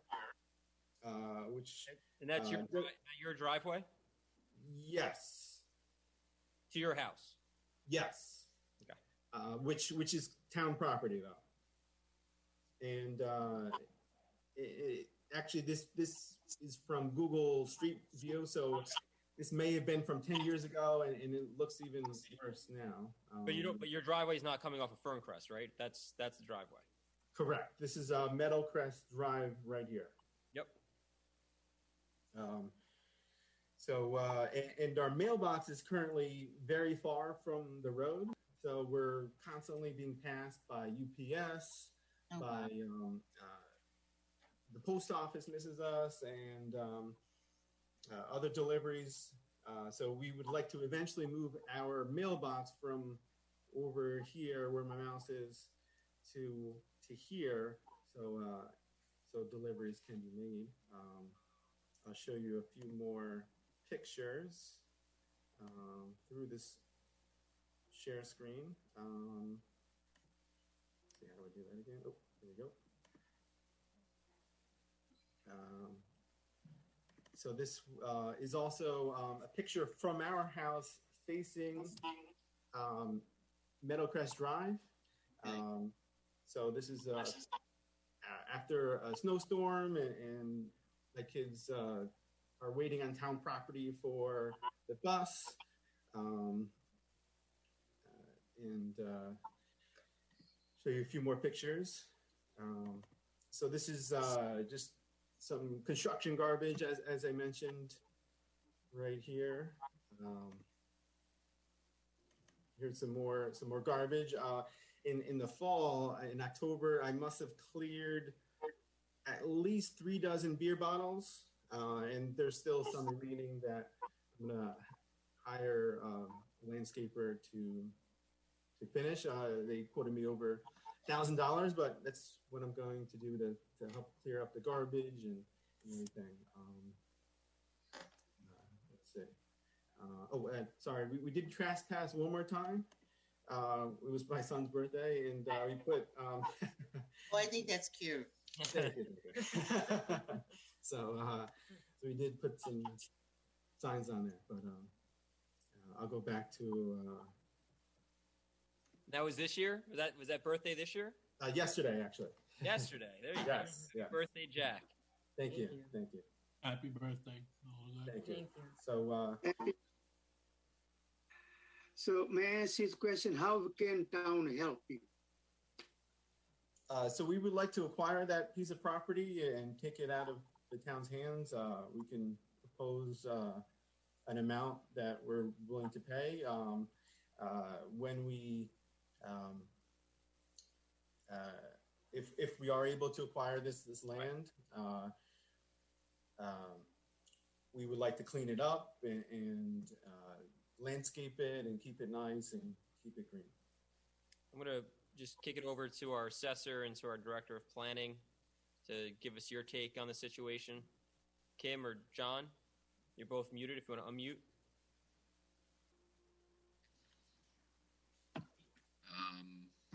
I have talked to Mr. Weiling by the phone a couple of times. Glad to meet you in person. Yes, ma'am. Glad to see we're coming from the same club, Hair Club for Men. Appreciate Oh my God, John. Go here. but anyway, so yeah, I understand all of the reasonings and so forth, and it's obvious and clear that the Meadowcrest Court has been in a state that it was never approved as a town road. The complicating factor is that it is on a filed plat approved by the planning board. And in order to dispose of it, it actually has to be abandoned as a right-of-way, so to speak. Although it's not improved yet, still has to come off. There has to be a record of that comes off the plat as a irrevocable dedication. So that's one thing that has to happen. So I think the planning board has to do that. So that complicates it a bit. I wasn't sure if I understood whether the Weilings are proposing to buy the entire cul-de-sac right-of-way and just acquire the entire thing. Kind of a funny shape of the land, and I wonder if maybe we shouldn't look at how that might be apportioned off in a more regular fashion and still accommodate what Mr. Weiling wants to do if that's the desire of the board. But there's, it's not, there is a little bit of a process to it, so. Yeah, I knew that, John. But tell me, so this was never a parcel that the planning board was going to do anything with other than for a portion of the roadway? The right-of-way, the cul-de-sac? Right. It was as conceived as frontage for not only Mr. Weiling's property, but a couple of his neighbors. Now, for whatever reason, we don't know what they are, a couple of his neighbors made their driveways connect to different parts of this subdivision or the subsequent subdivision, Ferncrest Road, namely. No one availed themselves of it. I don't have the history as to how it was misdeveloped, because apparently this was not the original plan of the planning board. Now, if something changed, as Mr. Weiling has alluded to, not enough change because that cul-de-sac is still there. So. Right, and it's really not as simple as the town asking you for a price, Mr. Weiling. There are a lot of steps that would have to be gone, but the biggest problem is what John spoke about, the abandonment issue. How do we make that happen? Well, I think we have to refer to the planning board Mm-hmm. and have the planning board, work through the details on this, since making sure that it's part of their record, right, John? Correct. They're essentially going to have to form a new lot, really, because if you think about it, the lot lines here follow the street and then they follow into the interior of the cul-de-sac and form the cul-de-sac. There's no separating line. that lot will have to actually be created by the planning board. In essence, really, it is somewhat of a subdivision, although it's not a subdivision that will create a building lot, but certainly that's part of this process. There has to be the abandonment and the change of the plat in terms of what was planned to be a roadway. That has to be abandoned, and then you actually have to create a lot that you can actually transfer. So you have to create that line that follows along Meadowcrest Road. Right. That separates it. Right. Is it fair to assume that the plan of the planning board with regard to this area was not followed? Looking at it, that would be my assumption. Okay. Given the way the lots worked, the lots were built and Ferncrest Road was planned, it's not a big surprise because several of these lots that follow that course have double frontages, as does Mr. Walling. They actually have frontage on Ferncrest, I believe. So, and I think. But his is the only one with the driveway coming off of Meadowcrest. Right. That's right. Yes. And one possible scenario, not that it matters at this point, is that Mr. Walling's house was one of the first ones that was built. The cul-de-sac was not built because the other houses around it had not been built yet, and they were allowed to put the driveway generally within the right-of-way to get out to Meadowcrest Road. When the other homes were built and Ferncrest was then built, those homes came in and decided they would like their driveway to connect to Ferncrest. That could have been what would have happened. It should not have happened, but apparently something along those lines did. So here we are. So I think their best step forward would be a referral to the planning board for the planning board to begin drawing or eliminating the current lines and drawing the new lot line. I think that's the next step.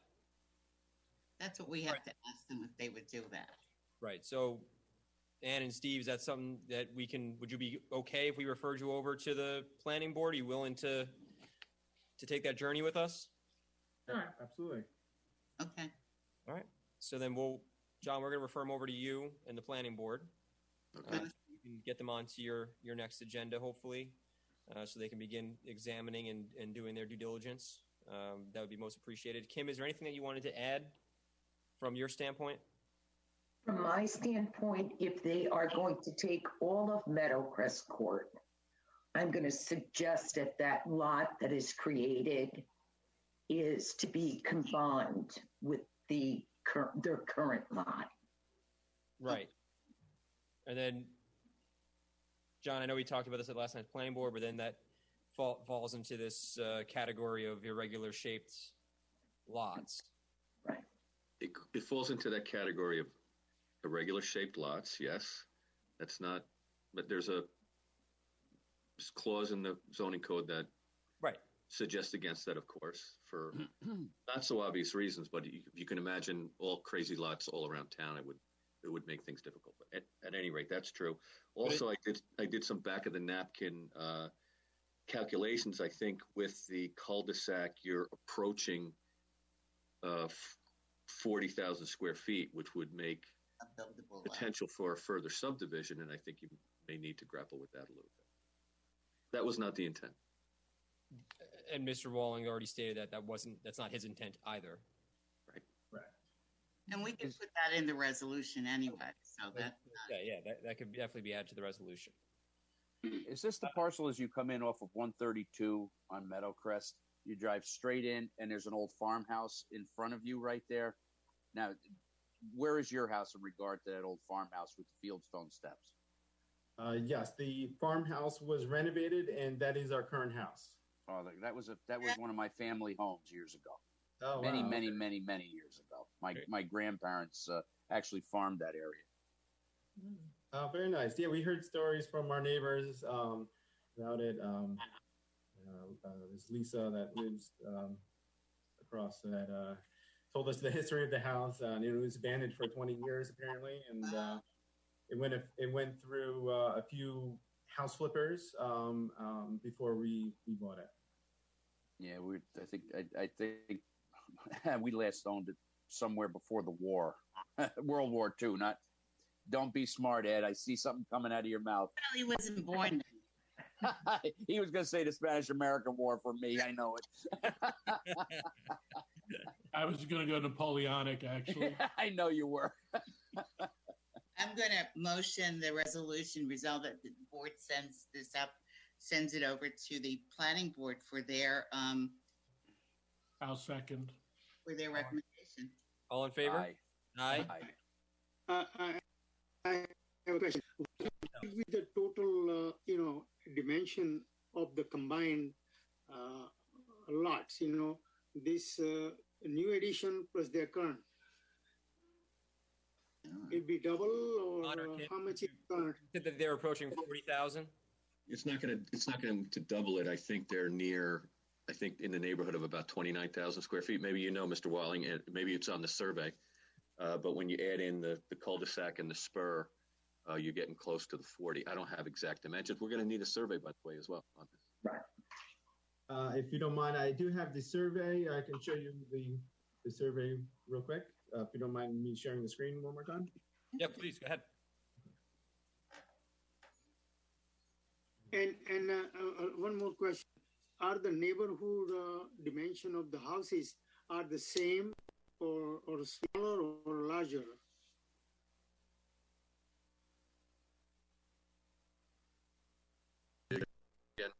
Zoning, how many acres or how many square feet each house?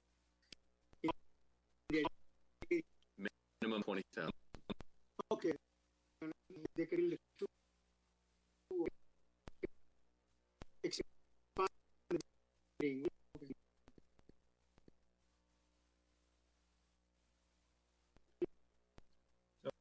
So you believe that you're wrong.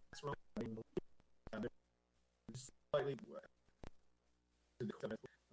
I believe the tables show the driveway of the town property or on the town property also. But this is the most recent survey on the property.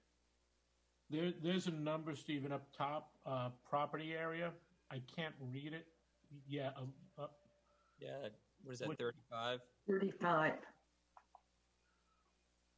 Yeah, so with the cul-de-sac, which is probably about 80 feet in diameter, you're going to get over 40.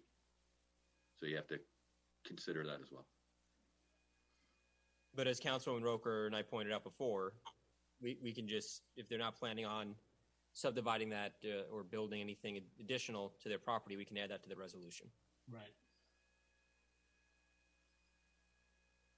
Okay, so then we have a resolution to refer you over to the planning board.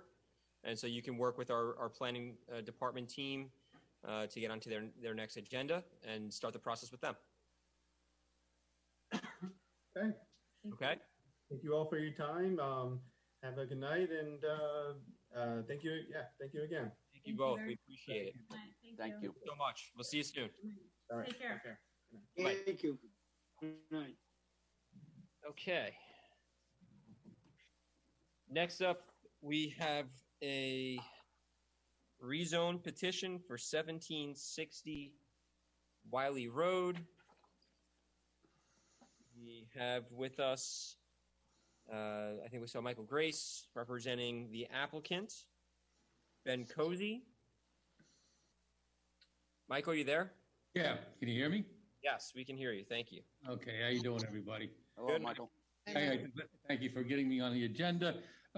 This is an application for a rezoning on a piece on Wiley Road. I'm going to try to see if I can do this with share screen. Mike, can do shared screen. So, all right, so no, what I'm doing here. Anyhow, it's a 11,000 square foot lot on Wiley Road that is presently zoned commercial, and the applicant is looking to do construct a two-family house on that lot.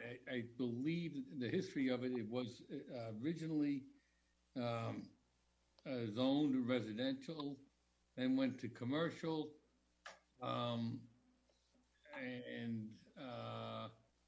It is a single, again, a standalone vacant 11,000 square foot lot that's behind the CAMI building. It's sandwiched between CAMI's building and the R3 villas on the lake and lakeside community. It seems it would be a perfect fit for a two-family. The issue from a zoning point of view is that the code, for a two-family, you would go to R2, but I believe John Taggart, John can correct me if I'm wrong, but I think the R2 requires 10,000 square feet per unit, which would make it require this to have 20,000 square feet to be a two-family. It doesn't work as a single family because the lowest required acreage for a single family is 20,000 square feet. So it's somewhere lies between an the single family and the R2. R3 doesn't work because of the setbacks in terms of front yard, rear yard, etc. So the house would fit perfectly, a two-family house would fit perfectly with the R2 setbacks, and would have to require 10,000 square feet for a single unit, but we're looking for 2 units. So in that regard, the application is best treated as a Michael, I just shared my screen so you can see. Good. All right, yeah, because you know what, I'm working through these Zoom things, and I'm not doing a great job on it. You can see here, this is 1760 Wiley Road. Right. I think that to the right is the CAMI building. So and to the south is the I think it's R3, I believe, to the south. This doesn't make any sense not to have it as it really makes a lot of sense to go to a two-family. So how many square feet are you, Michael? So the lot's 11,000 and change, 11,200, something along those lines. So we have to give you a variance then. Well, you know what? Yeah, you know, and I've had this discussion in the past. You know, the problem that I think the town is facing all across the board. I think in your next discussion, it's going to come to light as well. Is that you're really dealing with a zoning code that now 60 years old. Yeah. And you're dealing with a completely different. I mean, especially in the last decade. You know, the demands of the town and the community and the region. You know, we talk a lot about affordable housing, as you know, I always thought that doing it through a governmental program is very problematic, and I think you're experiencing that now with looking for a sale of one. So what you have to do is you got to create diverse housing opportunities. I agree. Where you can, and the thing is that the code, you know, if you look at the town historically, there was R110 zoning at one time, which was very prevalent in this neighborhood, which only required 10,000 square feet for a single-family unit. The push in the late 80s, because development was so hot and everybody tried to cool it down, the R110 went to require 20,000 square foot lot, even though it remained with the nomenclature of R110 rather than being changed to R120. Anyhow, the point being, I think that opportunities for some kind of diverse housing opportunities is something that the town has been seeking and looking for those opportunities when they do arise, and this happens to be one of them. It's the abutting neighbor is a Ritigliano who also owns this lot. It's in separate ownership, so it to avoid the otherwise the merger clause in the code. They are obviously in favor of it, and it doesn't make it. Its present commercial designation makes no sense whatsoever. It's too small for anything meaningful and tucked away so nobody could ever find it anyhow. So I really would like to beg the indulgences of the town board to consider more of a transitional zone. I don't think it's a big stretch. Right. And I did provide the site plan that the applicant seeks, and I do have it on my computer here, but I'm trying to figure out how I think I gotta shrink one. And Boy, and they call me Fred Flintstone, Ed. hey, I was going to say, one of you had to have trained under the other in computers. Okay, I don't know. it's not a 327 or a carburetor, so I can't, Mike, I'm holding it up because that's That's so pathetic. That's my technology for cut and paste. Hold the thing up to the. that's it. I spent a good half hour this evening trying to get it all right so I could just click. And I'm on my son's Apple computer, so I can't operate it because my Dell laptop is down. So this is the best I can do. All right. Well, that's good. Michael, would this become affordable housing? Well, I think Alice, by de facto, it would be. I think I think this is what you really want to do. I mean, you don't. Okay. I think we've had enough experience in the affordable housing business to know that doesn't work on a scale on the town of Yorktown type scale, but it does if you provide opportunities. And it's like I see it with my own kids now. They're moving farther and farther away, and you have to provide some type of opportunities. And I think the private entrepreneur does it the best. That's where we both agree. I totally disagree with what you said about the government, but I agree with you have to be able to use a lot of tools, and one of them is private development. Yeah, no, I agree. And the other discussion is an interesting one, which we can have some other time when we're. Had that how many times? Yeah, please, not tonight. We'll go past Tommy's bedtime. No, Yeah, it's closely approaching. Yes. Don't do that. I would like to just, if I can, get it to set it up for a public hearing. I think the application would be set forth as probably as a transitional zone rezoning, because it does not neatly fit into the R2. Just because, John, if I'm correct, I think it needs 20,000 square feet for a two-family. It needs 10,000 for a single family and 20,000 for a two-family in the R2 zone. You are correct. So I would like to get to rather than go to an R2 and then go to the ZBA, which doesn't, I guess, I guess there's a route we could go, but I think if you take a good look at it, it certainly not offensive to anything, especially the intent of the code and the interests of the town, and it's that they go to a two-family transitional zone residential. So have you submitted an application, because you know the drill? Yeah, we submitted it. We submitted the application and the fee, so it really is just a matter of setting it up for a public hearing. No, it's not. We have to refer it out, Michael. We'll refer it out. We're going to refer it out, and then we'll set the public hearing. Yeah. All right, because you haven't gone to any other advisory. No, obviously you'd refer it out to the planning department. Right. Correct. I'd expect that. Yeah.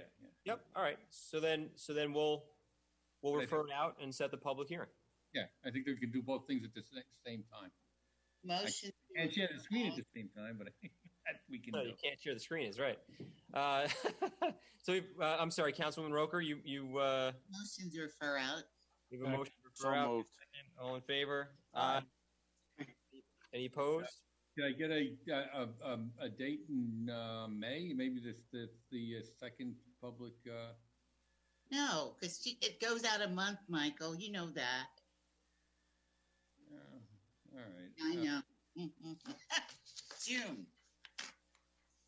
All right. Well, the first, I guess, first Tuesday in June. Diana, can you look at the first meeting in June to see if we can get a public hearing on the calendar? To make sure that the application is complete and that we refer it out and it comes back in 30 days and then set the public hearing. rather than have to redo that if there's an issue. Yeah, but the only there's some time pressure on this one. If I go out 30 days, then you'll be setting the public hearing, the first work session and first meeting in June, and I'll be in the end of June. So if I can get it now, if I don't get it on time, it's easier just to push it rather than just set it. And remember, you control everything by getting in all the information that's necessary. Yeah, well, it's you'll have a short form EAF and the survey and the site plan, which has already been submitted. It's not. This one's not It's not very complicated. It's a house and a driveway. Okay. All right. So Diana, what would be the first meeting in June? First meeting in June would be June 1st. Okay. All right. It's a little tight. We got to make sure we get the EAF and get it out. Yeah. Yeah, no, I obviously, and that's going to be on the applicant and the applicant's team to get us the necessary documents in order for us to pull it off. Michael knows No that. problem. Yeah. I'll get you. I get everything, and John, I guess I'll just wait for you to keep me on the agenda there and at the planning department and planning board. Michael, in a rezoning, it goes out more than just the planning department. Yeah, Alice, I understand. This is a single lot. It's sort of you're going to send it down to the county. The county's going to say, you're going to go through the whole routine, and nobody's going to be bothered to. Any rezoning has to be done that way. You know that. Right. All right. So you're off to the races. So you got to get us the information that we need so that we can pull us all together and get it out in time. All right. We'll have everything. We'll make sure everything's there this week. And let us know if you need us to help. All right. Appreciate your effort, everybody. Good to see you all. And have a good evening and a short one if you can make it. Yeah. Very much, Michael. Thank you, everyone. Thank you. You're welcome. Good Good night. Okay. All right. Last item on the agenda is a discussion on the proposed overlay districts, plan design districts for the Heights and Osceola. We referred this out to all agencies. We received a number of comments, and so we wanted to have a town board discussion on those comments. We're going to have our planning team with us once again, John Tegeter and Robin Steinberg. I think it was interesting that what we just heard, though, from that, is exactly something that we had discussed with staff and others. So before we go forward, let's go back. Why are we considering these overlay districts? I think it's important that the public understand. I agree. And you just heard it. You just heard that our zoning code is 60 years old, John? 69 maybe, or a little older, and it hails from an earlier edition. So, and obviously, when you're dealing with code that's that, I don't want to say that old, but if you're dealing with code that's roughly 650 to 70 years old, and you're trying to compete in a modern society, you're going to be held back a bit. Is that a fair assumption? Yeah. On the zoning code? It can operate that way, depending, yes. I mean, but if you think about it from a practical matter, right? If you're, John, you and I talked about this earlier, if you're in NASCAR, yeah, right? And you're competing in 2021, but you're using a NASCAR that's 50, 60 years old, Tommy? Yeah, Tommy probably has one of those. Hey. But Tommy, my point being, aren't we selling ourselves short when we're talking about competing as a community, when we're using and relying on zoning code that's 50 to 60 years behind the times? And it doesn't recognize a lot of the modern day issues that we're dealing with. It doesn't recognize e-commerce. It doesn't recognize the impacts of COVID. It doesn't recognize any of those parameters that we're now grappling with, not just here in Yorktown, but across the board, across all communities. So I think it's important for us to come back to that and come back to that impetus as to why are we looking at these design districts? Right. And one thing I would add to that, Matt, is what it doesn't recognize, or at the time it was written, what it was written for, what was happening. The event was immense growth and development of the town. Right. You know, starting in the 50s, between 1950 and 1970, most of the population came to town in that 20 years. Yeah. So there's about 4,000 people here in 1950. 1970, there's like 30. So that's an immense growth, and that zoning code guided a growth situation, not a situation that we find ourselves today, which is an existing and aging set of developments, infrastructure, et cetera, et cetera. So in that regard, absolutely. The other thing to add, just for very briefly, Alice, is in the interim, there has been many design tools that have been invented, used across the country in different areas to grapple with things that we're seeing here today, and other things that have come and passed. You know, we even had urban renewal here in the 70s, which was a whole new set of zoning parameters that were done in order to revitalize Yorktown Heights. So I agree with that, what you said, 100%. I think, you know, I think you've written a local law for today. And I think you have to look at it with today's eyes. And I think for me, the biggest problem is that you've got to look at the law, and you can't particularly look at a project within the district if you're being completely honest about looking at the law. I think the law is a good one. I was upset, I think, last week when we interviewed a gentleman, and what he said was that he hopes that we were not going to change the town into a city. And I asked him, I said, please get a copy of the proposed local law, because that is not its intent, or I don't believe it's the intent. Maybe other people do, and okay, but I don't believe that's the appropriate thing. I think when you look around at our town, it's aging, particularly the Heights area. It's seen better days. In order for us to do something about it, you have to go to something like this. You know, when you think of how this community was developed, how our road system was developed, the town didn't build roads. The town relied on the developers who wanted to be situated in that area to build a road. I think where you recognize distinct buildings, we are following the motto, which is progress with preservation.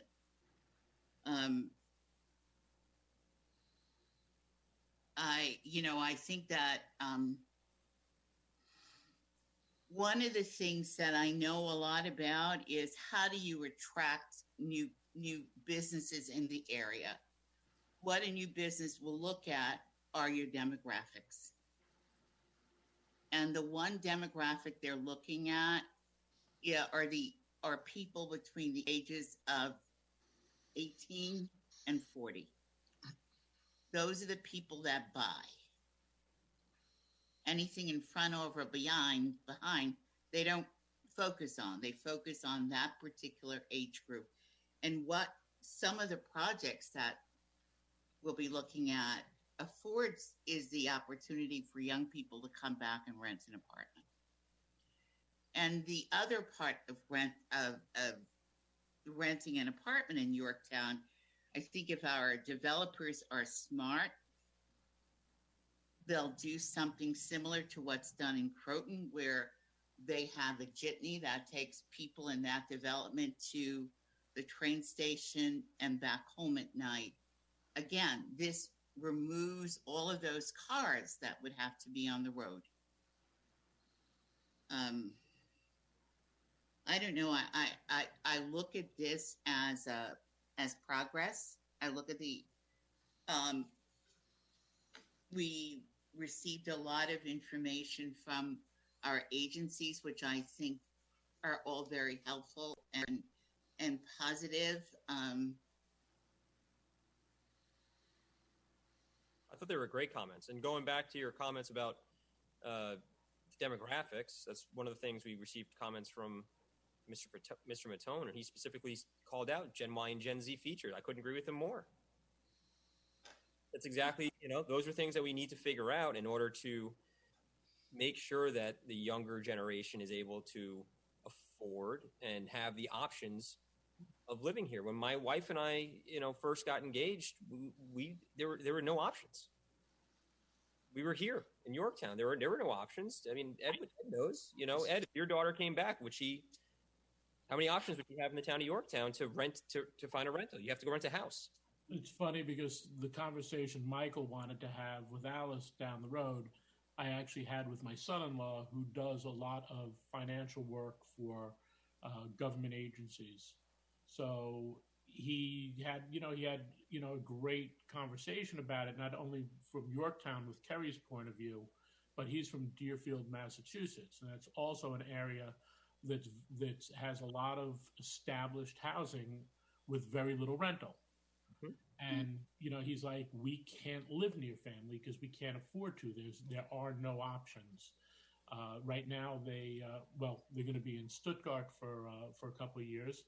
But, he's like, when we come back, we're probably going to be in like New Hampshire, where, he could find some work based on that, or he'll be nomadic and they'll travel around and try to find places they could rent.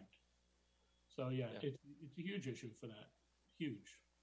I think you want to, I think in order for a community to be successful, again, when we moved here in 1985, there were a lot of young families with young children. That makes your community, I believe, that's vital for your community. Yeah. I think having our community has aged. I'm not saying that I've aged, but I think our community has aged over the 30 years I've lived here. And this will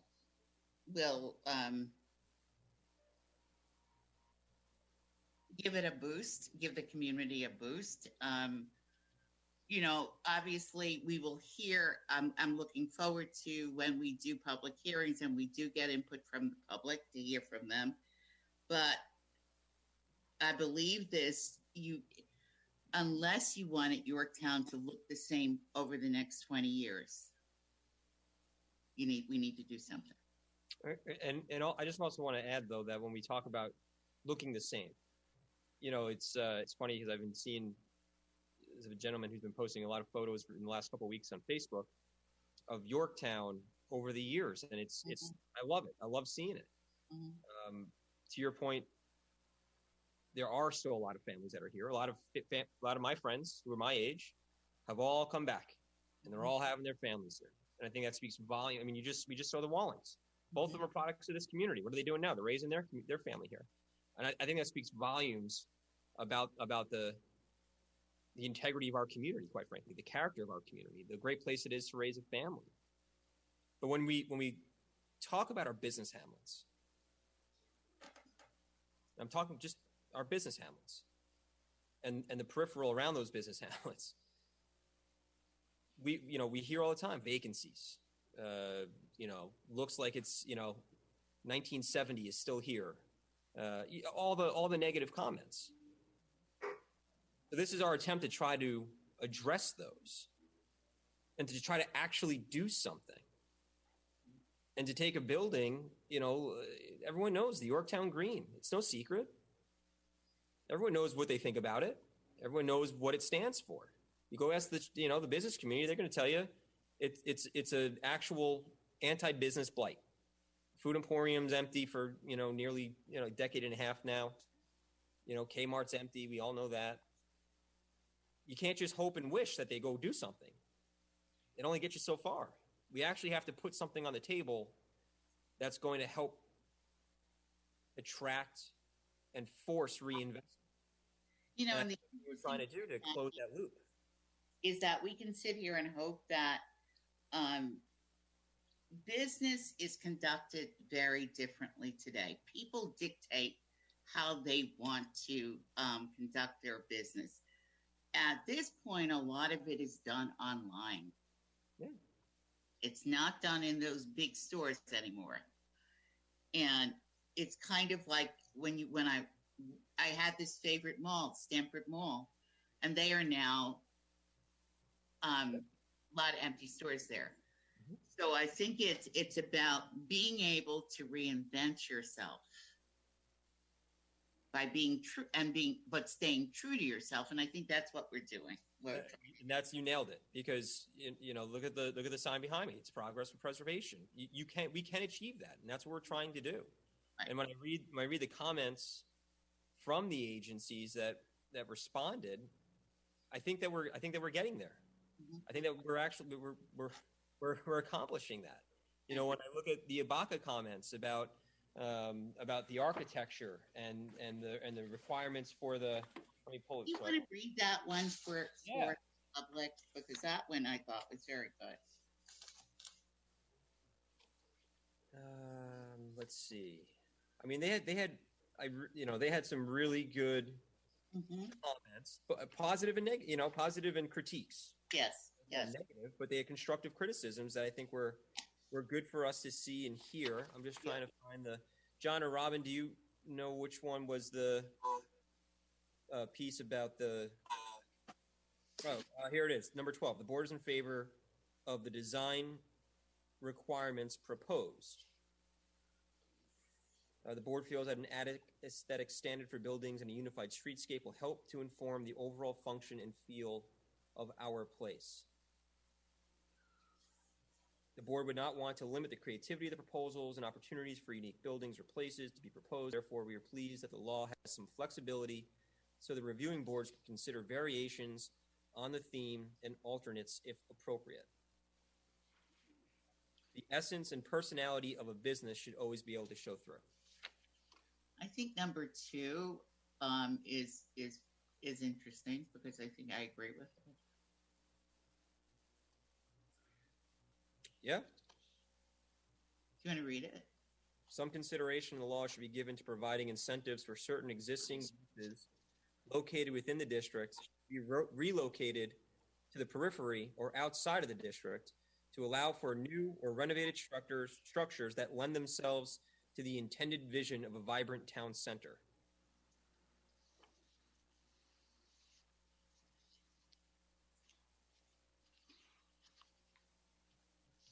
You know, also, I also like 8. You know, mixed use concept is a good one and can potentially add to the vibrancy of our hamlets.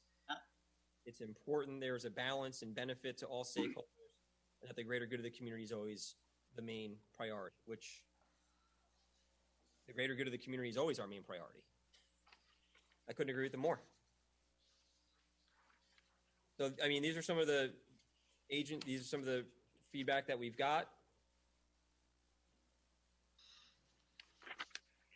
And so we just remember that the laws that are already on the books will have to be. Thank you.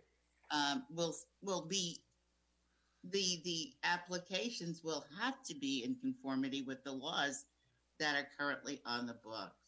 Wetlands, tree, all of the environmental pieces that every applicant has to adhere to. They're all you know, they all still apply. Right. John, I believe we were very clear on that several times, because I think that came up in some discussions, correct? Yes, correct. Stormwater law too as well. Thank you. Stormwater as well. Yeah. And the lighting law, for instance. So all of the laws, this law does not abrogate any other laws or suspend them or anything like that. So right. Exactly. All of those are still in full force and effect and have to be dealt with and complied with. And obviously we've heard anecdotally about traffic. And so We're trying to move forward with a traffic consultant. Obviously, the town takes great pride in its green spaces and in its environment.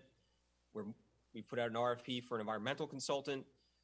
So, I think that we're taking steps to make sure that we are protecting the town's interest and not just being given studies paid for by people who are trying to come into the town. So we're establishing those checks and balances to protect the town, to make sure that that there's nothing that's going to be too overblown or negatively impact the community. Right.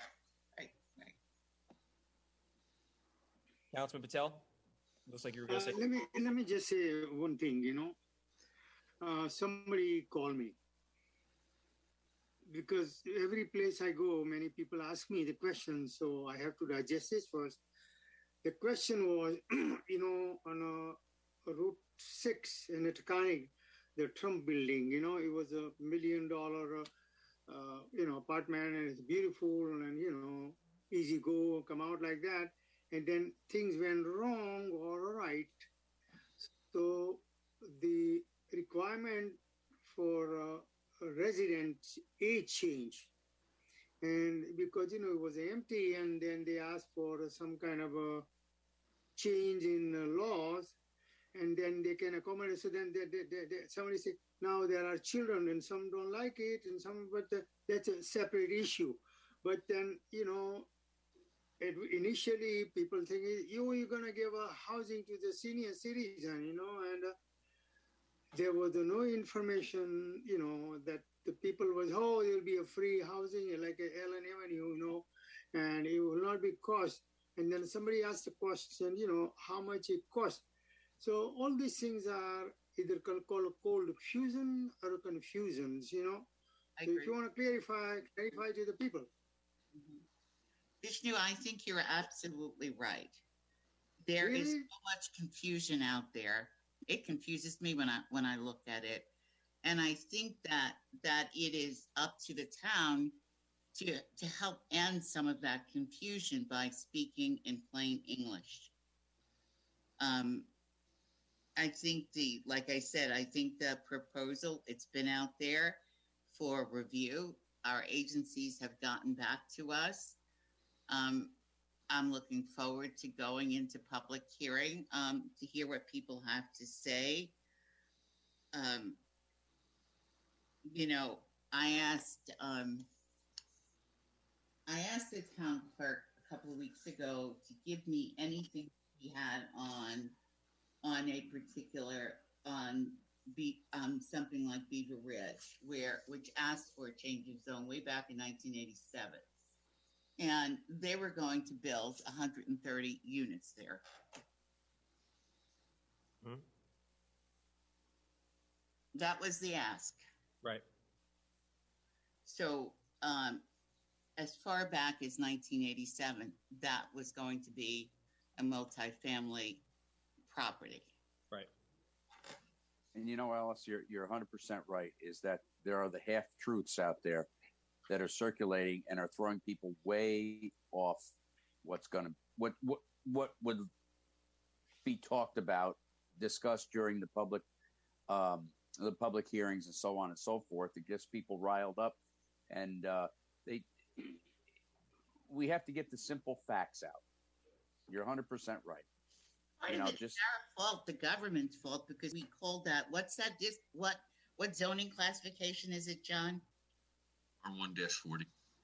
And we know that that as far back as 1987 was going to be. Right. And even before that, probably. But I think it's important to reemphasize to people, and while I agree with everything that's being said, I attended the planning board meeting last night, and it was well articulated by some of the planning board members that when it comes to the individual projects, mm-hmm. individual proposals, none of those are being considered for this particular part of the process. This is enabling legislation. I think that's a very important aspect that we really need the public to understand, that we really need our departments to understand, and the board needs to understand. And so there is no specific application that's before us under this proposal. This is the overlay district. This is dozens of properties in the Heights business hamlet and Osceola. Mm-hmm. And as we heard from the agenda item just before, again, the catalyst being, how do we move the town forward when we're being held back by zoning that's 60 years old? And that's what we're trying to accomplish. And again, it's not to build skyscrapers, and it's not to lose the character of our community. To also make sure that when we're in that race and we're competing with other municipalities and neighboring communities, that we're doing it with every tool that we have. So can I just say something here? See this one here? Something is not digestible to me, you know. Everything you eat, the body does not digest, okay? You can ask anybody else or just analyze what comes out, what goes in and come out, okay? So there are few things really, you know, people have concern. Yes, we agree. Yeah. Just know these are the real concern, and they want to know. When they have not been told, I'm going to say like that.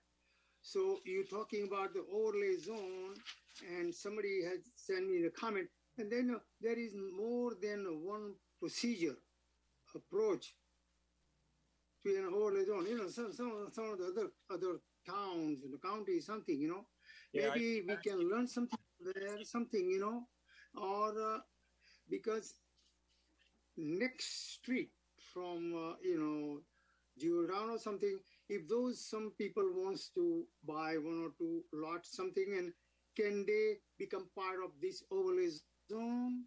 I don't know. This is the kind of issue people are asking. Say we have no sewer, and how are we going to get it? I tell him, listen, I'm not the Santa Claus, you know, otherwise I give you even more, you know, than what I have. So these are the issues that are very difficult. Right. And no, a lot of those questions we can't answer. Because we're looking at a law, not at a project. Exactly. And when it comes to a project, the infrastructure questions are going to have to be answered in order for that project to move forward. Absolutely. Otherwise, we're just, you know, it's just all hypothetical. No, you are asking, I'm not asking about the infrastructure. This will be all studied. Right. Infrastructure this is the one I got it today, and you know, is this, you know, once you pass the overlay zone, okay, people don't even know, you know, what will happen. Is this good or bad? And their answer has to be given by whom? The town board? To own the land? You know, these are the questions keeping going here. So once it is overlay law done just for I'm talking about the town here in Soundview School. Now this law will apply the entire town, you know? No. You know, because this is the issue, because, you know, then you try to bypass some of the other, the process, this is the kind of question asking, I don't have answer, okay? Right. No, the boundaries were set. That was one of the things that our planning department worked on. No, but then may I just say something? I'm trying to answer your question. The town board collaborated with the planning department on the boundaries, both for the Heights and for Osceola. Those maps are online. They're public. So everyone knows where those boundaries are. Can it be expanded? Boundary. This is the kind of questions, you know. Once the law is passed, it is what it is, unless it goes back to be reopened and the law changed. So you know, they would have to go, if someone wanted to expand it down the line like a town board, and I guess that's the whole purpose of this, where you know, the town is changing. John gave the statistics, which I was going to say, when our town code was written, it was a way different Yorktown population wise. And who knows what's going to happen in 50, 60, 100 years where someone might want to change that again. But everything is very well defined in this law, and that would be the law. And I think once it's passed, I don't think anyone's going to have the stomach to go through or not pass, depending, but we're not going to have the stomach to go through it again. And it'll be what it'll be. I think just the mere fact that Vishnu said what he said with regard to does this apply all over town tells us about the job, John, that we have before us. Right. We need to provide better information, more digestible information to the residents of the town so that they understand exactly where this applies. I do also, I'm sorry, but the planning board submitted a memo. I do want to also just pull from there. Again, they had some very constructive points, overall very positive.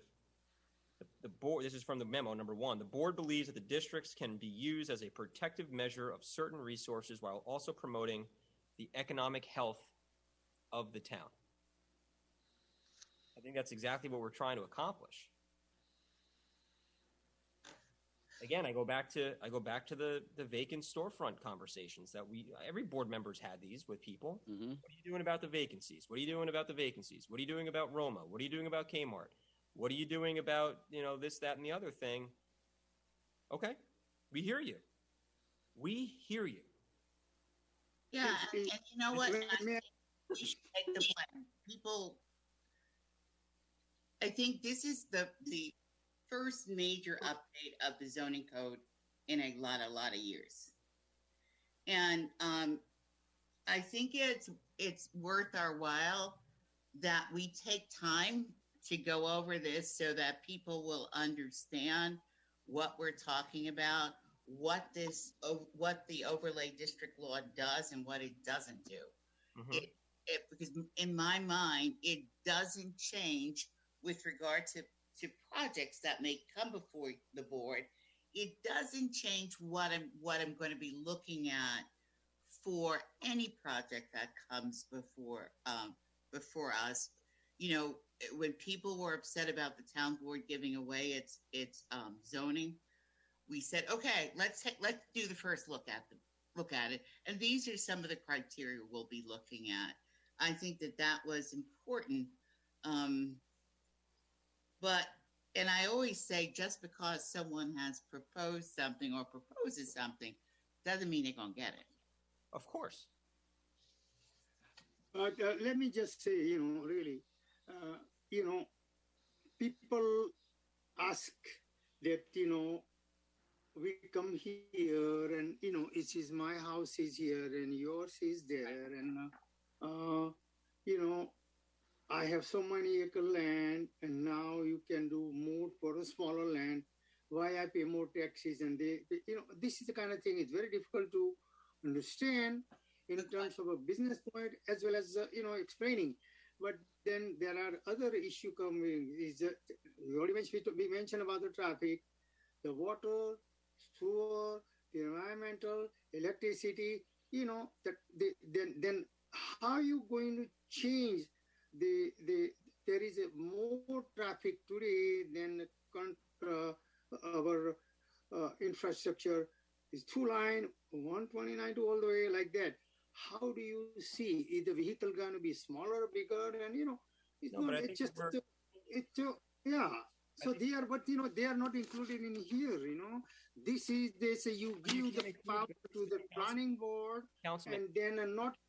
So this is difficult for me to understand, really. But in all fairness, Councilman, I hear what you're saying, but as we just said, you can't predict in the legislation how that's going to be because those are individual projects. No, but you already gave the green light to and a red light to stop. When you're talking about traffic, when you're talking about impact on infrastructure, when you're talking about those environmental, impacts, all of those are project specific. Mhm. And we can't predict that in enabling legislation. What we can do is assure people, once again, stormwater, wetlands, tree laws all apply.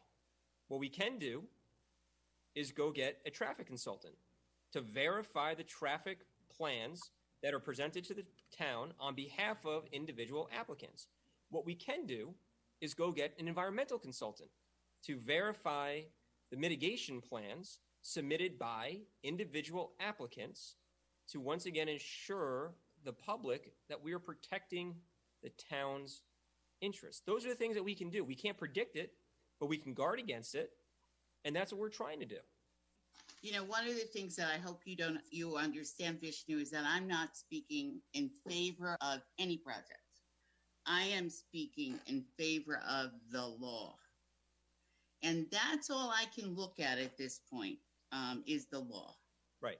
And I think, obviously, we've done not the greatest job in explaining everything.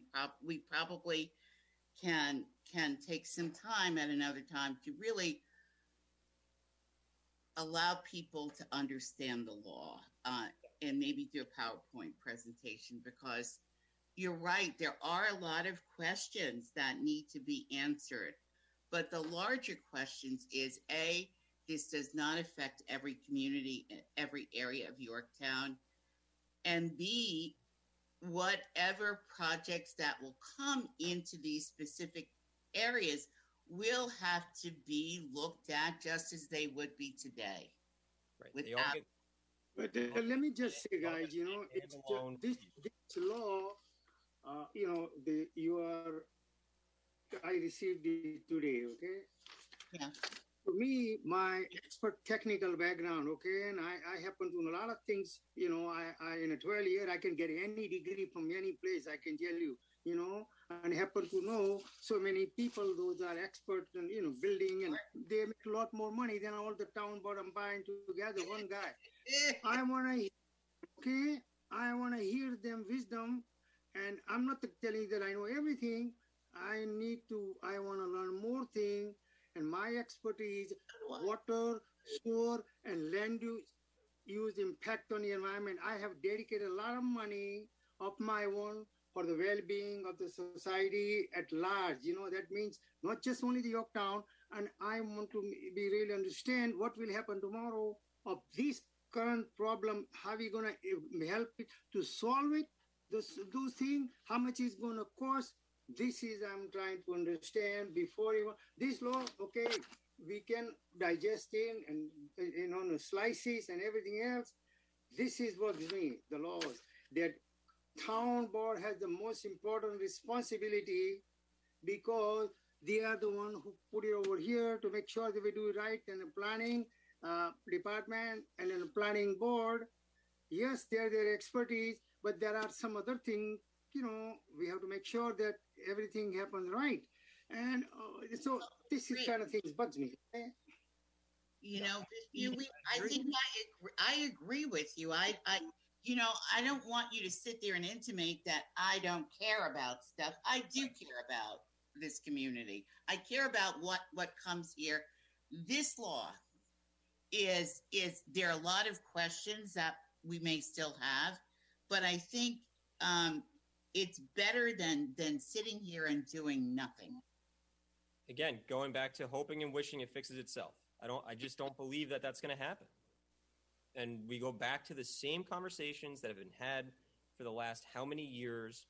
Again, focus on our business districts and the surrounding areas with the vacancy. We can either hope they're going to fix themselves. You can hope Roma Building is going to fix itself. We've been hoping that for a while. As someone in business, I can tell you that when I was running my stuff, if you don't update, you don't keep up, right? Someone builds something new and takes all your business away until you realize, let me take care of it. Look at Mrs. Green's. Let's talk about Mrs. Green's. Yep. That was where we shopped. That was where my wife shopped. That's where our family shopped. Love Mrs. Green. We still love Mrs. Green's. But Mrs. Green's left the Triangle Center. Where did they go? Somers. New building. For a new building, larger space. That's why they left. Because we called over to the owners of the Triangle Center. I pleaded with them. They said, Matt, they're going because it's new space and it's bigger. Right. So we need to try to figure out ways to light that fuse so that we get that reinvestment here. And I hear what you're saying, Councilman Patel. I do. And I don't think any member of this board is trying to put the town in a disadvantage at all. At all. And I agree with Councilwoman Roker. We definitely need to be better on communicating with the residents what it is we're trying to achieve, what the law enables, and reminding everyone that each application that comes in as part of an overlay district gets an independent, meaning separate, and full vetting. And all of the laws still apply. So the final blessing comes from the town board or planning or planning department or combination of all together. As the legislation states, because you just heard Councilwoman Roker say this earlier, we heard and we responded. And we heard that residents were upset that we were abdicating our responsibilities regarding zoning. So we amended the legislation, even though the planning board disagrees with it, and we recognize we recognize that objection, even though the planning board disagrees with it, but we set forward specific criteria that the town board would judge an application in order to proceed under the overlay district guidelines. And then it goes to the planning board, and the planning board gets into the details of the actual project and does what they do, I think, better than anybody of any planning board in this county. So again, in fact, they get several reviews, and that's what I'm saying. There's so many eyes on these things through the legislation, but that's not what we're talking about right now. What we're talking about is not a specific application. We're talking about the enabling legislation to finally, as we heard again this evening, update the zoning code and the zoning laws to help us move our town in the right direction. If I just want to add, the pressures and the influences that you guys are responding to in this law are the same ones that the real estate community is feeling and will need to respond to. And so if you do not do something, things will still happen to this town and our hamlets, but they will happen in a piecemeal fashion. They will happen in an ad hoc fashion, and you will be responding to them without any guidance, as you will find in the law that you have written here. And so in that regard, it's an either-or situation, I think, in large measure. The stores and the vacancies, you're right, they won't fix themselves, but the property owners will fix them in some manner at some point, and that will involve you as well. So this, in a way, is responding to those same pressures, those same influences, and it's doing it in a way that puts the town in a good, advantageous position rather than only in a reactive position. You just nailed it. And I was just going to say that. We can either be reactive, race for impact for whatever it's going to be, or we can be proactive. And I think people who know me know I'm much rather be proactive in the things I deal with than reactive. John, you don't have to laugh. I can vouch for that. Let me just tell you, the building I have, let me tell you, I want to show you something over here, okay? See this building? You cannot see. Can you see this one here? This building? You want to show you here, this one? Yep. This is the size of your hair, okay? To manufacture these devices, the $10 billion manufacturing devices, it took 10 billion perfect, okay? It didn't begin overnight. And this is called success for 36 years, okay? So I gotta take a step, not the elevator. That's the only thing I care, that if you want to do everything changes here, if you have a plan, it will work. But you gotta take a stairs and not the elevator. Okay. Okay. It's a Right. We need story. to take our time. One time, so just don't tell me that pro business. Yes, okay, because my background was from $25 billion company to $100 billion. Let me speak very proudly, okay? 80 patents, right? This is the structure. The crystal we grew when in space, to go to measure the electricity in 1973, okay? That's right. And a diamond like carbon, every read right head in the world. I can show you all the picture right here, It's like a 10 angstrom, 15 angstrom like that, okay? So this is, we have done it. We gotta hear it, smell it, taste it, move forward that way, okay? So something I don't like it here when I read it, but we should discuss it. I'm not saying that we're not. That's what we're here doing, Councilman Patel. So if there's items in there that you want to discuss, please. Here today, that's the only reason yeah. Which parts were it that, was there something specific? No, but I mean, okay. Is this the one we are going to finalize today? Because I just read it. No, not finalized today. We still have without understanding, let me just say what I really feel myself is we are the town board member, 5 of them, right? Okay. People have trusted us, to do good thing, and if we are not good, they're going to throw us out. Yeah. That is a big thing. But we want to make sure that we do good for all the people, the majority of the people, Right. And the tax revenue is about, most of the money comes from the tax homeowners, and we don't have a more business. So it's about, we have not increased much. Unfortunately, people don't want to spend more money because taxes are too high. Okay, that is agreed. But we all have to work together and move forward. That's the only way, because, if you take an elevator, you're going to stuck in the middle of the road.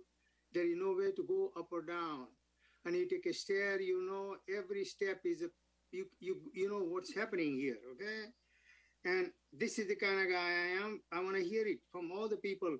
And if somebody asks you a question, if you don't answer it, they're gonna really don't trust us, Well, I think I would trust me than like me, Some of those. So this beginning, I understand, I'm sorry, Councilman Lackerman, you wanted to say something? I was going to say, just as in Councilman Patel, is there a specific question that you'd like answered that we could try to answer?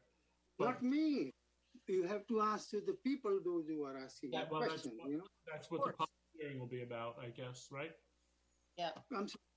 I didn't hear it. There was some transmission problem. That's the purpose of the public hearing, Councilman. That's what Councilman Lachterman. No, but I mean, at least we can, communicate between us. And then when people ask, there are much smarter people in this world. This town is really good, I can tell you that. I have lived since 1973 now.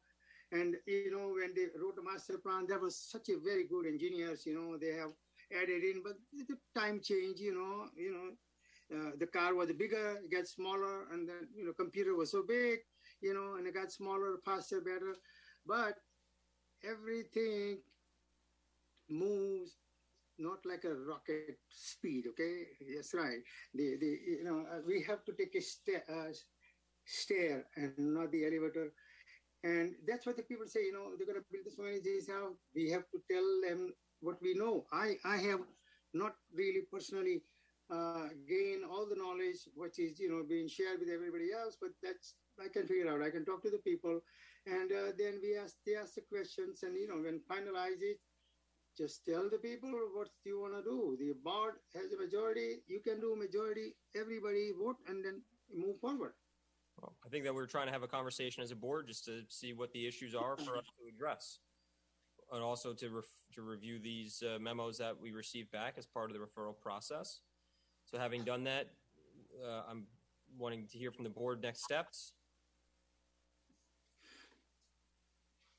Any preference?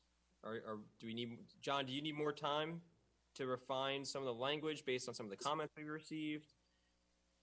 I think so. We should wait and hear it. When do we tell the public, really, Well, what we have been, why my picture is a low resolution here? My camera is very high density, and then resolution. So I don't know what's happening like this, I make a suggestion. Yes. And I think we spoke about this earlier. And I'm listening to everything that this has said to us and everything people have written to me and said to me. I think we need to take the time to absolutely go through the law. I think that we do it in a PowerPoint presentation so that at least we have a factual basis for moving forward. Because right now, it appears that some people, there is a void of information for a lot of people.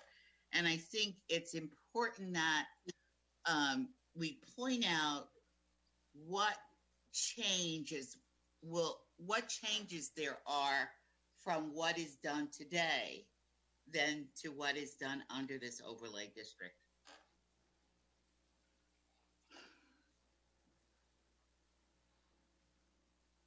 I guess that's not popular. Okay. No. I'm thinking. I understand what you're trying to say. We're absorbing. I'd rather go into a public hearing where we've at least attempted to set forth this proposal in a way that people can understand. And if we have to do it by John and Robin working on a PowerPoint presentation to explain the changes from what we do now to what we did to what this district would mean. I'm sorry. I agree with that. I also suggest that in terms of you mentioned what comments would be incorporated into the law and so forth.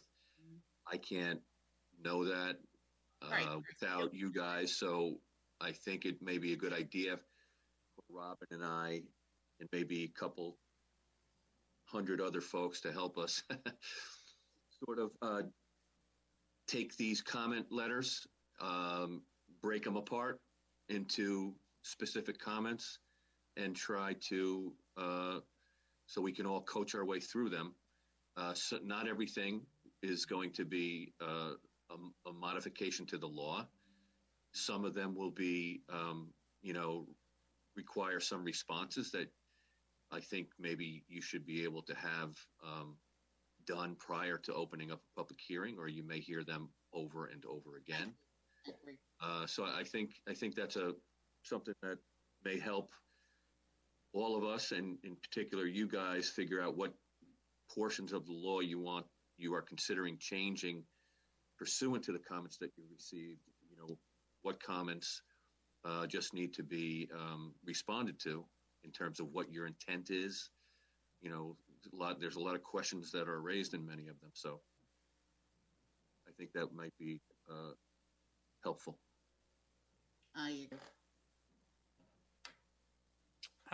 Remind me, John, how many days do we need to notice for a public hearing? Is it 14? There's different. Diana, any ideas? It's basically 14 for SECRA. So. Yes. Diana, what do you think? How much time do we need to know? I'm just so I'm trying to get a sense. Adam can answer your SECRA question, but for me, it would be 10 days out. Well, SECRA would require at least. There's different deadlines. I mean, we can get that information, but there's different requirements for different things. Right. Well, I think we should get that information so we know, so we have a sense as to what the timeline may look like while we're working through some of these other issues. So we're working towards that public hearing while we address some of the issues that we've raised here tonight, and it gives our staff time to pull together the comments that we've received from the agencies, and then we can come back and figure and have another discussion on it. Does that make sense? Mm-hmm. I think at this point, I would not want to go into a public hearing where we are right now. I'm not disagreeing. I think that it would, because I agree that there might be a question contained in one of these memos that someone in the public has, and rather than having to continually answer that over and over again, we've answered it for them before we even gone into a public hearing. Yeah, no, I recognize that point and appreciate it, and I agree with it. You know, when you think about it, this is a major change to the zoning code. Yes. 60 years. And the major, how come my resolution is very bad, Maybe the signal is very weak or something. Look at this is the device. I bought it here. It's the same like a television. I'm going to use this from now on, I'm going to hook it up. Okay, I just got it in. Let me just to see here, okay? Yeah, this is what I'm going to use it. So then it will be better tomorrow. Because what the really, is let's tell the people, what we know so far. And, and then take a stairs. I agree with you. No, I do too. And to your point, Councilwoman Roker, it's a monumental effort that we're making. It's a significant change to how we do to the code. You're updating something that's 60 years old, and I recognize the need to take our time and let's make sure we get it right. I'm with you on it. And I think that's what Councilman Patel was trying to get at as well. Yeah, we're taking the stairs, not the elevator. Yeah, right. Okay. Come on, it's like Michael Grace trying to share a screen, okay? Or me trying to share a screen, for that matter. Yeah, I'm not going to say anything because I'm not sure I know how to do it anyway. All right. So then we will hopefully come back at our next work session with some more on this to continue plugging away. In the meantime, we do have some resolutions, unless there's any other comments. No. Can I make one comment, in reference to the resolutions, whatever resolution we have it today, right, do we have a hard copy? So did we read it before we vote? So I would like to suggest to that, because now it comes on sometimes the email and a change and like that, and it's okay. Change can be okay. But why don't we read the resolution, what we are passing to, whatever the resolution we have it, next time, as soon as you come in, read the resolution so people know what we are voting for. Half the people are already, sleeping or whatever, and they don't know. So I think might be a good idea to, it's all just because we spend only 5 minutes and go Zoom like that, wouldn't it be a good thing to do? You're right, but it's online, Vishnu. It's all public information. It's all public. They don't have a computer, they don't have a phone, so, and they don't come. So I understand, but if we do it, because some of the time, we just we got it, and then it's change something. We have a official record. I think we should have a hard copy, at least one hard copy stamped in that this there is a hard, resolution. The hard copy is stamped in from the clerk's office, and then that copy is circulated to all the board members by the clerk's office. So but everybody sometimes, you want to have a resolution right away, and then we just say, by word, and then we pass it. We took a vote, but maybe there is a one word is different or something, So this is what somebody made a comment to me, and it was discussed one time before that we spend so much time in doing other things is great or not so great, but this is the most important thing we do, what resolution we are passing, and then maybe so we tell them, and then the next time comes in the right away. because it doesn't take too long time. Whatever you pass, we just You're really saying approve something it. that was when I was clerk. And the reason that I went to putting the resolutions on the agenda was that people would have them before the town board met. So I agree with you that they deserve to get it. And it's on the it's on the website. No, but may I say something? Look, I have a two computer. I have a very big display. But when you get to my age, you're gonna find out. You won't be able to see the little thing in here. They gotta zoom it up. People don't have. Everybody has a computer, okay? And then look at we did a great job at the vaccine thing. People have a so difficult time to get into there. They don't know. So we have to worry about other people. Needs. There are so many senior citizens. They are not. Equipped with the fancy equipment. And some of the guys, they have it, they brag it, they don't even know how to turn it on, Well, Sometimes we have to do it too. Yeah, but Councilman, I think we're just following past practice with regards to the resolutions. They've been on the agenda, they've been published, they're stamped in, and the final versions are stamped in by the clerk's office. They get circulated to all the board members. After we pass or before? I'm sorry? All the resolution we're passing tonight, they are stamped. If any change or anything else, we pull it out, something, it is reflected because, nobody reads it. I don't read it, when the final copy is. So I think it's probably better to discuss, what we are planning, and then it's just only a few minutes, we do it right away as soon as we open the meeting. Councilman, And then people have any issue or a comment on anything we pass, and they can have their opinion to ask their questions, So do you have questions on any of the resolutions? No, not this one. They are asking me the questions like that why don't you do one thing, because look here, it doesn't take too long time. So we read it, or at least, say, this is we approve 1, 2, 3 item like that, another resolution, okay. And then we take a vote. But then this one, we tell the public next time you read the whole thing, So whatever you approve today, the next meeting we do it, it maybe take unless there is something urgent, we should think it that, because nobody read it. It's just paper like that, I'm happy to work with our team to figure out if there's a way forward. But I'm pretty sure we're just doing these things that have been done in the past. I think that I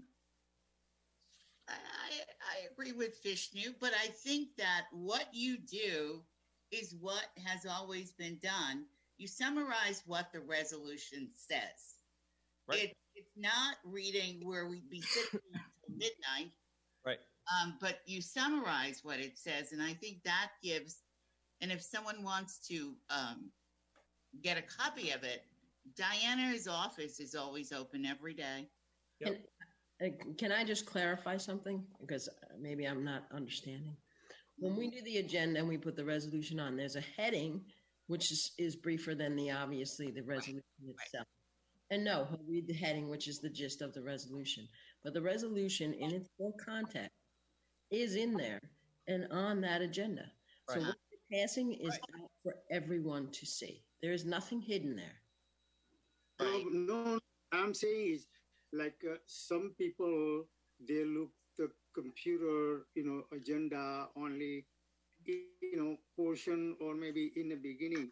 And then sometimes we have a change in the agenda and like that, The agenda is still posted before the meeting. And then something we pull it out, There's a draft agenda and there's a final agenda, and the final agenda is posted publicly for people to access, review. What time? What time before the meeting? How long ago? And that ranges on when we get everything from all the department heads for the resolutions. And sometimes that runs a little late. Sometimes we're trying to get it out earlier and earlier each right? Resolution, all these, everything has to be finalized at least the day before. We make a small change, we are all human beings, urgency like that. But this way you can balance the time, and this way people will get used to the, hey, listen, you gotta give it, day before or like that. So it's less load on you and less load on all of us together, you know? If I may, we got a draft agenda last week. Yeah. We're the ones reading, we're the ones that discuss it. If there's something you need to bring up, we could bring it up. But at this point, we're arguing about the fact that some people may just look at the heading or the first page. Unless we go around to everyone's house and read them all the resolutions, they're going to do what they want to do. We cannot solve every scenario. Similar to setting up a law, you cannot answer every question. There are no absolutes in how people react. If we could move on, I would really appreciate it. My allergies are really bothering me. And let me just say this. When we do, let's say there is a resolution that we talk about in the closed session in terms of personnel, and that person and the human resources person wants us to vote on it, Matt will say, I was given this, it came as a direct result out of our meeting, and I will read the whole resolution because you don't have it. Right, I do. He does that for every agenda, every resolution that is not on the agenda, he does that for. Yeah. Okay. So we're going to move forward with the rest of our agenda. Thank you. You're very welcome. Well, we have the following resolutions. And authorize the supervisor to execute a letter in support of a petition. This is a petition that's being circulated by Sustainable Westchester.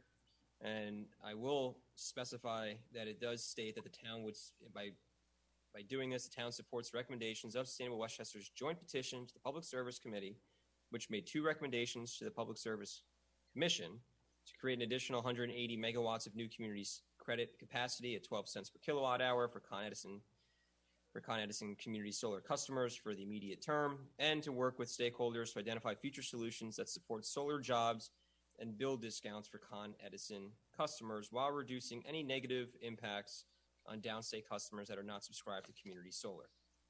That's that resolution. We also have a resolution to authorize the supervisor to enter into an agreement with the Yorktown Lions Club. This is for the use of Jack DeVito Veterans Memorial Park. We also have from the town board a resolution to appoint Sonia Idelson as a member of the advisory board on architecture and community appearance. From the Senior Services and Nutrition, authorize the town supervisor to sign an agreement with the county of Westchester. This is to receive funding in the amount of $10,113 for nutrition, site transportation, and support services. We also have a resolution that was handed to us enclosed pertaining to personnel, and I'll read it in its entirety since it is not on the agenda.